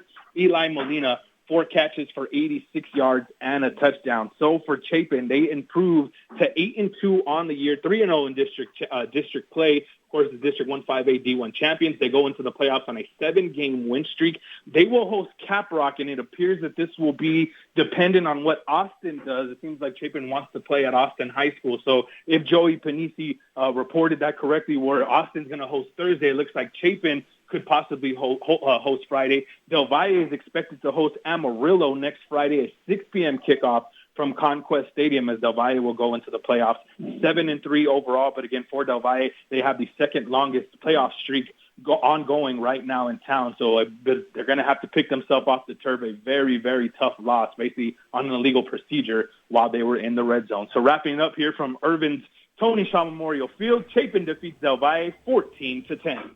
And Adrian, as Alex Nicolas already knows, the Austin Panthers always want to play on Thursday. Ever since Eric Pichardo's been there, that's been their night, and I'm sure it will be once again. You don't have to be Karnak to predict that one. Let's go back to Jeremy Karanko, see if there's been any action since we last spoke to him, Jefferson and Andrus. Jeremy, take it away. 5:05 and counting fourth quarter. It is still Andrus 28 and Jefferson 21. Andrus now moving the football across now into Jefferson territory at the 45-yard line. Malcolm Anderson with back-to-back 8-yard carries. Here's Cooper under center. He's got the snap wildcat formation to his right side. He's breaking free. He's all the way to the Jeff 20, and he slides out of bounds at the 18. And that's where Andrus has the ball now in the red zone. 4:43 fourth quarter. It is Andrus 28 and Jeff 21 with a first down and 10 at the Jefferson 18-yard line. Wow, great stuff there, Jeremy. We'll keep you on with us, and we'll get back to you in just a little bit. First, let's get back to the phone lines right now and welcome on Steve Escajeda. It's Americas and Eastwood. Steve, take it away. We've got 6:56 and counting left here in the ball game. It is now Eastwood 72, America's 8. America's finally scoring on the Caleb Miller's 62-yard run to make it 57-8.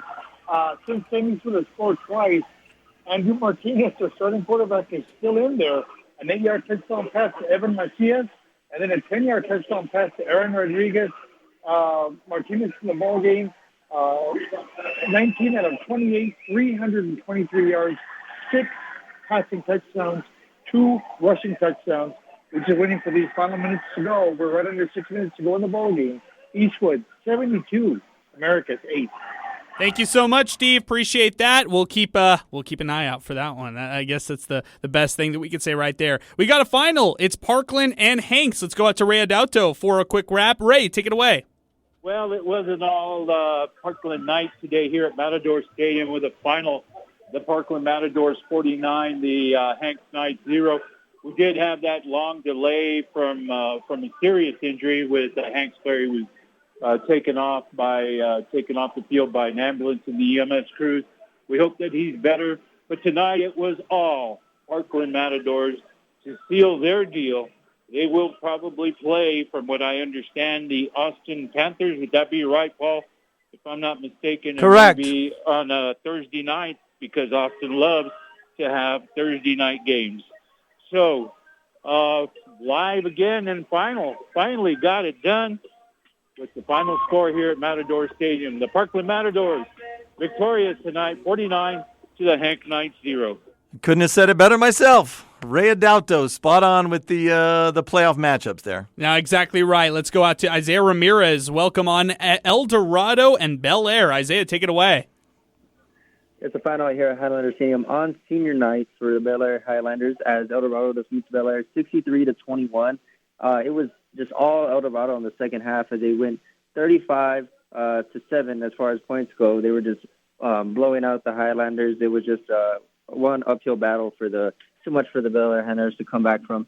For the Aztecs, it was a Quincy Estrada and Thomas Nielsen Bates show. Both junior players got it done on the ground with Quincy Estrada going 13 carries, 142 yards, with 4 rushing touchdowns. And he was in the quarterback position tonight. It was just simply, just a quarterback sneaks, and he was getting it done through there. For Thomas Nielsen Bates, he was 7 carries, 118 yards, with 2 touchdowns for the Aztecs. They will earn the 3 seed, also earning their first win in District Super 5A tonight, going 4-7 overall in the regular season. They would travel to play Amarillo Tascosa. For Bel Air, they will go on to play Lubbock Cooper in the by-district round as they get tagged with the 4 seed, going 0-3 in District 2 and 8 overall. For the Highlanders, it was a bad night for Nick Chavira as he was held at 63 yards with 10 carries coming into the night. He had 1,200 yards rushing for the Highlanders. So once again, final I hear at Highlander Stadium as El Dorado defeats Bel Air 63-21. And Adrian, this just in from Fabens in the battle for 3rd and 4th place in District 1-4A. Mountain View holds on for victory, 22-15, a late touchdown as they beat homestanding Fabens. That was 22-15? Wow. I love it right there. Hey, really appreciate Isaiah Ramirez jumping on board with us this week. Really appreciate the update right there. Let's get out to it's Jaime Chavez. Actually, before we get to Jaime Chavez, let's go to Jeremy Karanko. Let's go back to Jefferson and Andrus. Jeremy, take it away. 2:06, fourth quarter, Andrus 28 to Jefferson 21. And right now is the Eagles at the Jefferson 5-yard line looking to put this game away with the touchdown here. This would close the game out. A 151 and counting. Andrus looking over to the sidelines to their coaches as the clock now reaches 1:44 again. It is a 2nd down and goal at the 5-yard line of Jefferson. And we have a play here. So it is Cooper under center. Evan Gonzalez, the senior, behind him. And it is Cooper behind Gonzalez, and he runs it in for a touchdown, a 5-yard touchdown for Cooper. And 1:32 now, fourth quarter. It is Andrus 34, pending the extra point, to Jefferson 21. And, man, what a close game this was here. Let's see if Andrus can finish off Jeff. But right now, a big score from Cooper. That's his 2nd of the night, guys. So that puts him on the game, 159 unofficially on 16 carries and 2 scores, and Malcolm Anderson has 3 as well. the two all night, really having to carry this offense. And the PAT, let's see here, it is up and is good. So 132, fourth quarter, Andrus 35 and Jefferson 21. Great job, Jeremy. Hang with us. We'll get a wrap with you in just a little bit. Paul, I'll send it back to you. For District 2 4A final scores, the first one, what a surprise, Lakeview 0-2, 2-7 versus Big Spring, the big dog, 1-1, 5-3, 49-35 from San Angelo Lakeview. Lakeview beats Big Spring 49-35, and with that loss, that means the Andrews-Fort Stockton contest, the winner of that game is going to be the district champion, and the winner of that game was Andrews at Fort Stockton, 47-28 winners. And Andrews is going to be the top seed out of District 2 4A. Fort Stockton will be the 2 seed. Big Spring would have been the 3, but Lakeview beat them head up. Wow, 1-1. That's absolutely correct. Wow. Lakeview jumps into the 3 spot. Big Spring falls to the 4. So we thought we knew that Riverside and Lakeview were going to run into each other, but who knew Lakeview was going to upset Big Spring? It's going to be Riverside and Big Spring, round 1. Riverside, I told you, has been trying to flip for home and home. They're trying to do that with Lakeview. Let's see what they swing with Big Spring, who drops all the way down to the 4 spot. And your champion is Andrews. That means they're going to get the loser of the Mountain View Fabens game. We just heard that's 22-15. Mountain View, Fabens is the loser. Fabens and Andrews will square off, assumedly at a neutral site, assuming they could find one. And the team that falls to the 2 seed is Fort Stockton. They will get the winner of that Fabens game, which is Mountain View. Going back to Andrus, this season, the Golden Eagles have had so many close games. I'm going to reel off some close ones for you, Paul. 24-20 victory over Parkland. They squeeze past Bel Air 48-42. They lose narrowly to Burgess 35-34. Of course, we can omit Irvin and El Paso. Those two are blowouts right there. But you hear today Andrus, Jefferson, and how close of a game this one really was. They've played a lot of teams very closely this whole year. And, when you're down some personnel, some skilled guys, again, remember, Malachi Doe was their running back. Malcolm Anderson was just some guy that would take a jet sweep 3 or 4 times a game. That was a couple of months ago, man. This is a totally different team. Once they get Jeremiah Cooper back in there, I mean, he was instrumental in that final put-away drive. The ball was in his hands, and, he made good ththings happen. And Andrews found a way to squeak through. And with that, they become champs along with Austin and Burgess, tri-champs in District 2-5A. And remember, due to the agreement signed amongst those 5A teams locally, all 3 of those teams from District 2-5A get to host the Andrus Eagles. They're going to host the Ysleta Indians next week. The Austin Panthers, they're going to host the Parkland Matadors, who grabbed the 3rd spot with that win over Hanks tonight. And the Burgess Mustangs, tri-champs, but 3 seed in District 2-5A, they are going to get to host the loser of the Canutillo Horizon game. And that looks to be Horizon. Canutillo winners, 1 seed. They're the only team that's going to get to host out of District 1-5A. Wow, did they get hosed this year. Let's go out to Jaime Chavez and see if there's a final out there, Canutillo and Horizon. Jaime, go ahead. It's a final. Canutillo 43, Horizon 34, and Canutillo is the District 1-5A Division II champion. And LJ Martin, just over 2,000 yards, 182 yards rushing tonight with 21 carries, and he was at 177 short going into tonight's game. He had touchdown runs, Martin, the junior running back, of 50, 38, and 16 yards, and a 76-yard touchdown reception from Devin Granados, and a 95-yard kickoff return for a touchdown. Now, on the other side for Horizon, Jacob Quijas, 4 touchdown passes, 2 to Ernie Garcia of 46 and 8 yards. And Quijas also had a 46-yard touchdown run. He was 18 of 26, 212 yards passing. The 4 touchdowns, no interceptions, but he was sacked 3 times. He also had 12 carries tonight, 108 yards rushing for Quijas, who was trying to keep his team on track. So Canutillo finishes the regular season at 9-1, 4-0 in district. They're going to host Jefferson next week. Horizon 5-5 after starting the season at 2-4. 5-5 overall, 3-1 in district, and they'll be at Burgess next week. And Chris Babcock is right about one thing: this is the high desert. This Horizon neighborhood, a beautiful one.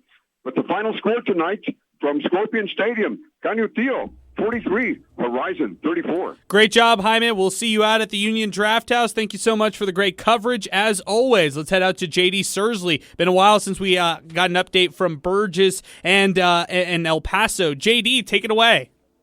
All right, 2 minutes left in the game. Pretty much going to wind the clock down. Burgess 56, El Paso High 22. A lot of fight for El Paso High. A little too late. Jason Carrillo with the 72-yard interception. And then Christian Carrillo with the late 28 touchdown, which gave El Paso High 22 points.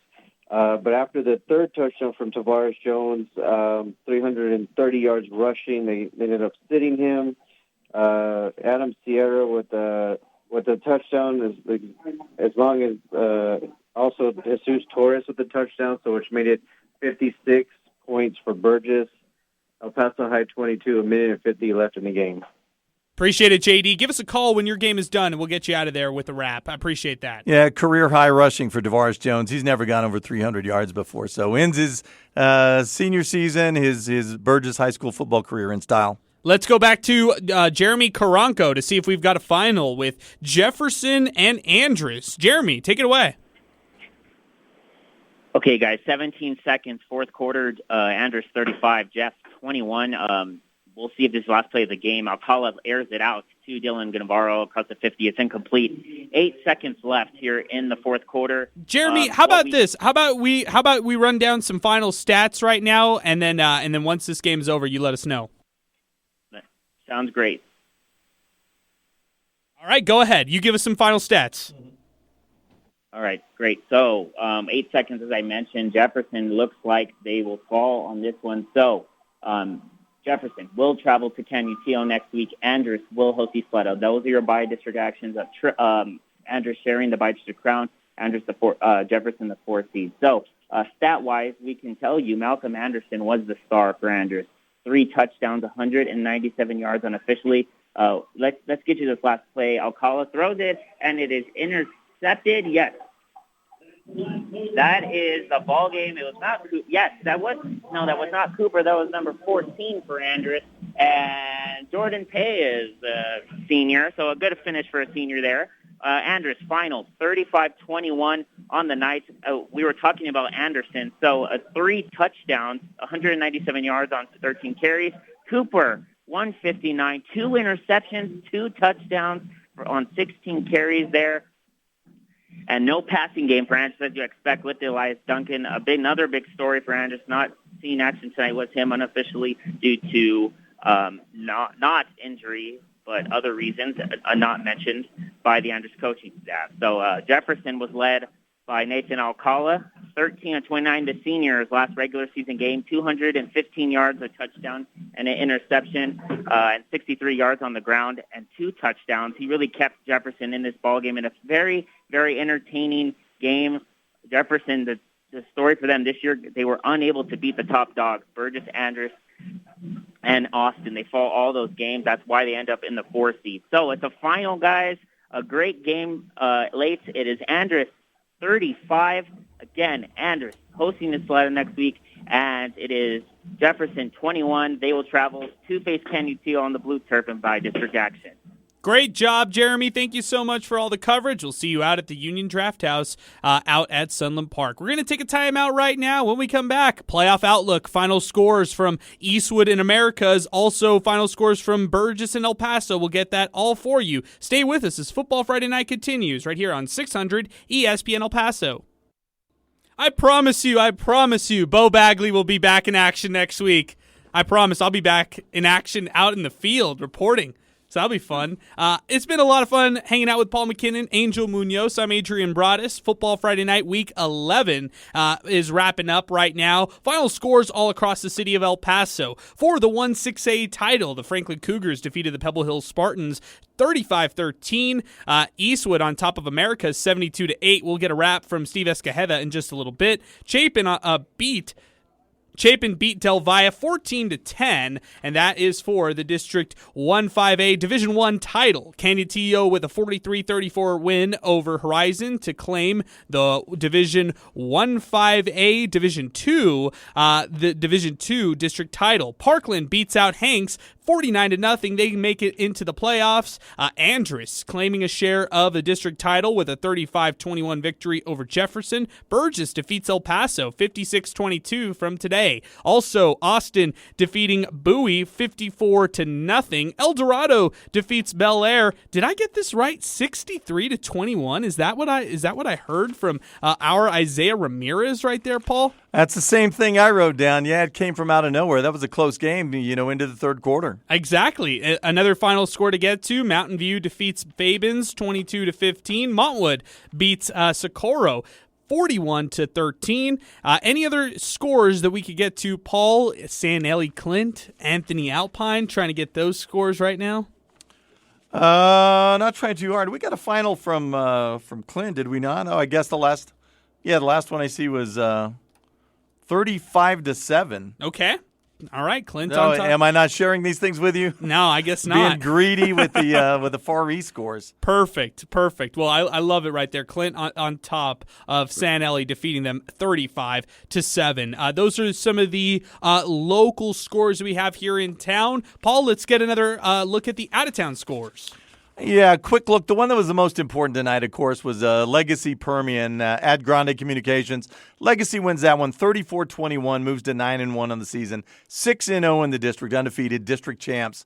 And because they do and avoid a three-way tie, which could have been as messy as the one we came near here locally, Legacy, as I said, takes the 1 seed. They'll be the 1 seed in the big school playoffs. Remember, 32 6A districts throughout Texas. The 4 playoff teams, 2 go to the big school, the ones with the highest attendance. The lower attended schools go to the small schools.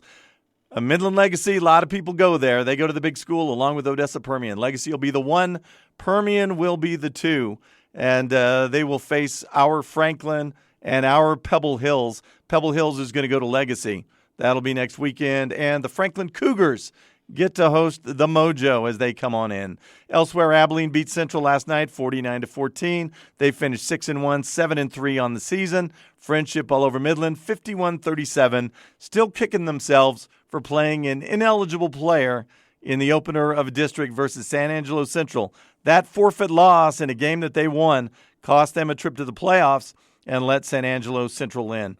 Elsewhere, Thursday night, this was huge. Lubbock Coronado flipped District 2-5A with a win over Tascosa, 48-29. Oh, by the way, their quarterback, B.J. Daniel, goes down with a broken leg in that one. So Tascosa, when they host the oncoming, I guess it's El Dorado next week, they're going to be doing it with a brand new quarterback under center. So that should be interesting. Lubbock Coronado gets to host, of course, also.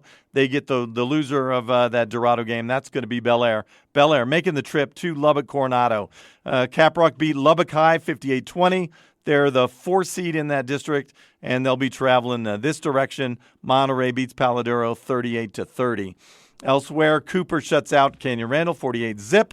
They go perfect in their district, 5-0. Finish the season 9-1. Randall falls to 5-5, 2-3. Wichita falls to Wichita Falls Ryder 58-12. Ryder finishes the season 9-1, and as usual, ready for those playoffs. Abilene Wiley, they take down Plainview 35-0. They move to 2-3 in that district. Plainview falls to 1-9, and of course, in the crazy 2-4A, the craziest district of them all tonight, Andrews with a big upset. 47-28, they beat Fort Stockton. 3-6, now 4-6, beats 8-1, now 8-2. Andrews takes the district crown with that surprise win. Fort Stockton drops into the 2-hole. Big Spring falls to Lakeview. Lakeview 2-7, 0-2 in the district coming in. 49-35, they win that one. Lakeview grabs the 3 seed. Big Spring falls all the way down to the fourth spot. And that means Andrews is going to host Fabens. Well, not host. These guys usually go neutral, though some of our teams are talking about flipping for home sites. Riverside's done it for sure. So Andrews and Fabens, Fort Stockton and Mountain View. Lakeview is going to get Clint and Big Spring. Who's left? Oh, of course, our district champions. Riverside probably can't be too happy, facing a pretty good Big Spring team. Yeah, it's tough. Big Spring falls to 1-1 in the district. Finished the season 5-4 overall. So that's going to be your 2-4A matchups at sites and times to be determined. Let's go to JD Sursley. And let's get a wrap on Burgess and El Paso. JD, take it away. All right. Burgess 56, El Paso High 22. Jerry Chaez, I guess you can say the best part of El Paso High, didn't beaten them batter, but didn't quit till the end. He ended up with 240 yards passing with 2 touchdowns.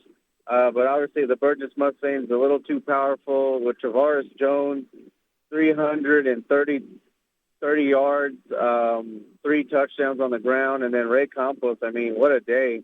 He had a passing touchdown, a running touchdown, a kick return for 75 yards, touchdown, and an interception. I mean, that kid was all over the field tonight. But yeah, Burgess Mustangs 56, El Paso High 22 final. Thank you so much, JD. We'll see you out at Union Draft House. Appreciate the coverage. Let's go out to Steve Escajeda for a wrap on Americas and Eastwood. Steve, take it away.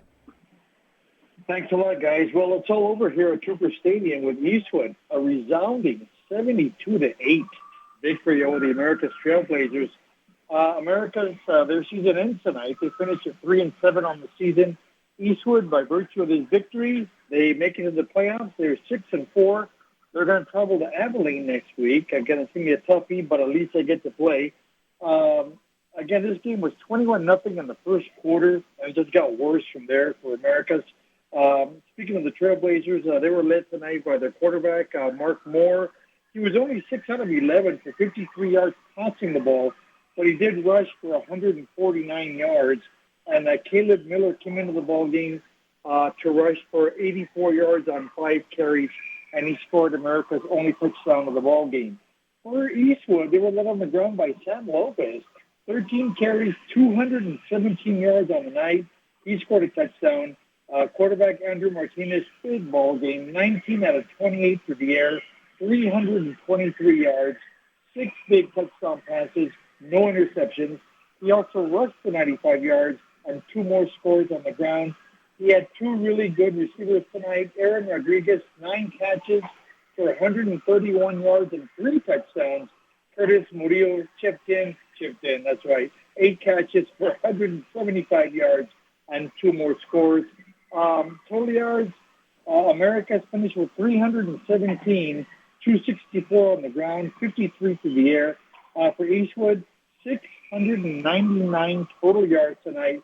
Very balanced, 322 on the ground, 377 through the air. Again, just 1 yard short of 700 total yards in the ball game. This game was over from the very beginning. Eastwood goes to the playoffs. They're going to take on Abilene next week by virtue of their 72-8 victory over Americas. And Adrian, a couple of sites and times that are no longer to be determined because they have been determined. Mountain View and Fort Stockton going to square off next week. That's a Friday game. At Van Horn, it's going to be a 6 o'clock kickoff El Paso time, so 7 p.m. CST. And I believe we already heard Alex Nicolas tell us that Del Valle was going to be a 6 o'clock host next Friday, and of course they have Amarillo High coming in, and that is going to be a fun contest. As I said, Amarillo is going to be seeing red after thinking they were going to get to host, and now they have to travel to El Paso. Let's run down let's actually run down some playoffs matchups, kind of like we've been talking about. But let's start off from the top with 1-6A. Franklin becoming the champions at a 1-6A. They defeated Pebble Hills today, 35-13. Give me the breakdown for this district. Well, we know that Franklin's going to host Permian. Franklin and Pebble Hills are going to be the big schools. That happened by virtue of Eastwood's blowout victory over Americas. If Americas had gotten into the playoffs, Pebble Hills would have gone down to the small school, but they did not, obviously. Eastwood all over the Trailblazers tonight. Can't even remember. I can't count that high. 73-8, I think, is the last score I remember. It's the last score I want. 72-8, yeah, there you go. Yeah, okay. Yeah, it's the last score I want to remember. So Eastwood into the playoffs. That pushes Pebble Hills into the big school. Franklin's the 1 seed in the big school. They're going to host Odessa Permian. Losers tonight to Legacy. And that leaves to Pebble Hills. With a win tonight, there was a chance they would have been able to host. Instead, they're traveling, and they're traveling off to Midland, Grande Communication Stadium, for a matchup with mighty Legacy. 5-1 in that district. Oh, excuse me. They finished 9-1 on the season. Midland Legacy, formerly Midland Lee, in case anybody's confused. Elsewhere, Eastlake is going to be the 1 seed in the small school. They're going to get 4th place San Angelo Central. That'll be at the SAC site and time, I guess, still to be determined. And Eastwood, when they won, they're going to go to Abilene in the small school. That's District 1-6A, all 4 of the playoff qualifiers. Let's go over to Super 5A right now. We find out that Chapin is the district title winners. Instead, Del Valle takes the 2nd seed. Give me the breakdown for this one in the playoff outlook. Yeah, the 5As are so much simpler because it's just 1 versus 4. Your first versus their 4th. And in District Super 1 5A this year, Chapin, by virtue of their win over Del Valle, is the 1 seed, and they're going to get the 4 from 2 5A. And that's going to be Amarillo Caprock. Caprock's the 4th. They'll be coming to visit Chapin. That's not going to be at Irvin Memorial. I hear that they may be hopeful they can get their hands on R.E. McKee Stadium. Talk about a home field advantage, coming and playing in that nostalgic place, R.E. McKee, R.R. Jones, second only to R.R. Jones maybe, and maybe a Sledda's Hutchins Stadium. It's been around for a while. I'm sure whoever comes in, and in this case, it's going to be Caprock, is going to be thrilled to play a game at that place. Elsewhere, Del Valle, of course, loses tonight. They become the 2 seed. Amarillo High is going to come to Conquest Stadium, and we hear that's going to be a 6 o'clock kickoff Friday here in El Paso. Elsewhere, El Dorado beats Bel Air tonight. They become the 3 seed. That means they are going to travel to the 2 seed in Super 5A.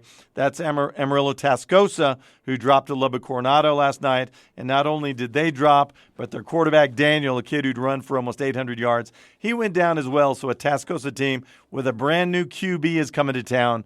That might not mean a lot, but I mean, it's something. Tascosa, still a handful. And El Dorado, I'm sorry if I said they were coming to us. We're definitely going to them. Bel Air is going to be traveling to Tascosa. And, of course, El Dorado, no, the other way around. El Dorado is going to Tascosa.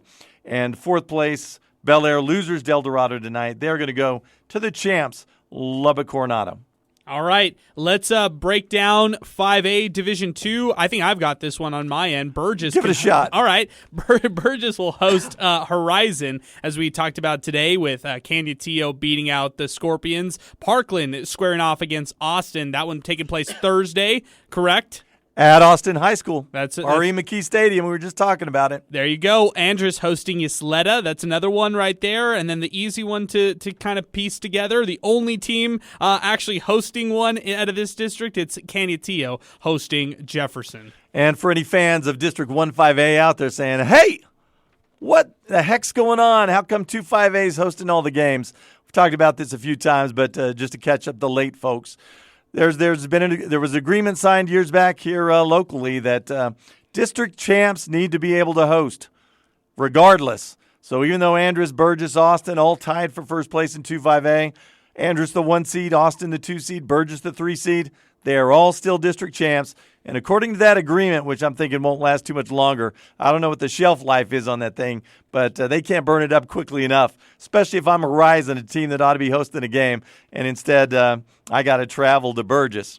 That's the reason for it, and, that's the law, and that's what you got to go by. You don't whine about it, but you try and get rules changed, and maybe somebody ought to be thinking about that. And by somebody, I'm thinking Paulo Melendez, the head coach of Horizon. But you nailed it absolutely right. Those are the district matchups for the local 1-5As. Let's wrap it up. 1-4A, you mentioned this one before, but let's get one last update on the playoff outlook for 1-4A. Yeah, we won't go through what happened in crazy 2-4A tonight, but everybody you expected to win lost, and everybody expected to lose won. And because of that, Riverside's going to wind up not hosting. As I said, they're trying to flip for home and home. We'll see what happens there. They haven't come to any agreement yet. I mean, they didn't know they were dealing with Big Spring until about maybe 8 minutes ago, in a sense. Riverside, 9-1, 4-0. They're going to get Big Spring, which was considered, maybe the second toughest team in 2-4A. Clint finishes second, 5-5, 3-1, with the win tonight over San Eli. And they're going to match up with Lakeview, which was considered the worst team in the district. So if you're Clint, right now you're feeling maybe pretty happy. You're getting a team you didn't expect, maybe one you think you can have a little more success with. Riverside, not so much. As for Mountain View, they can't be too thrilled. Won the game against Fabens.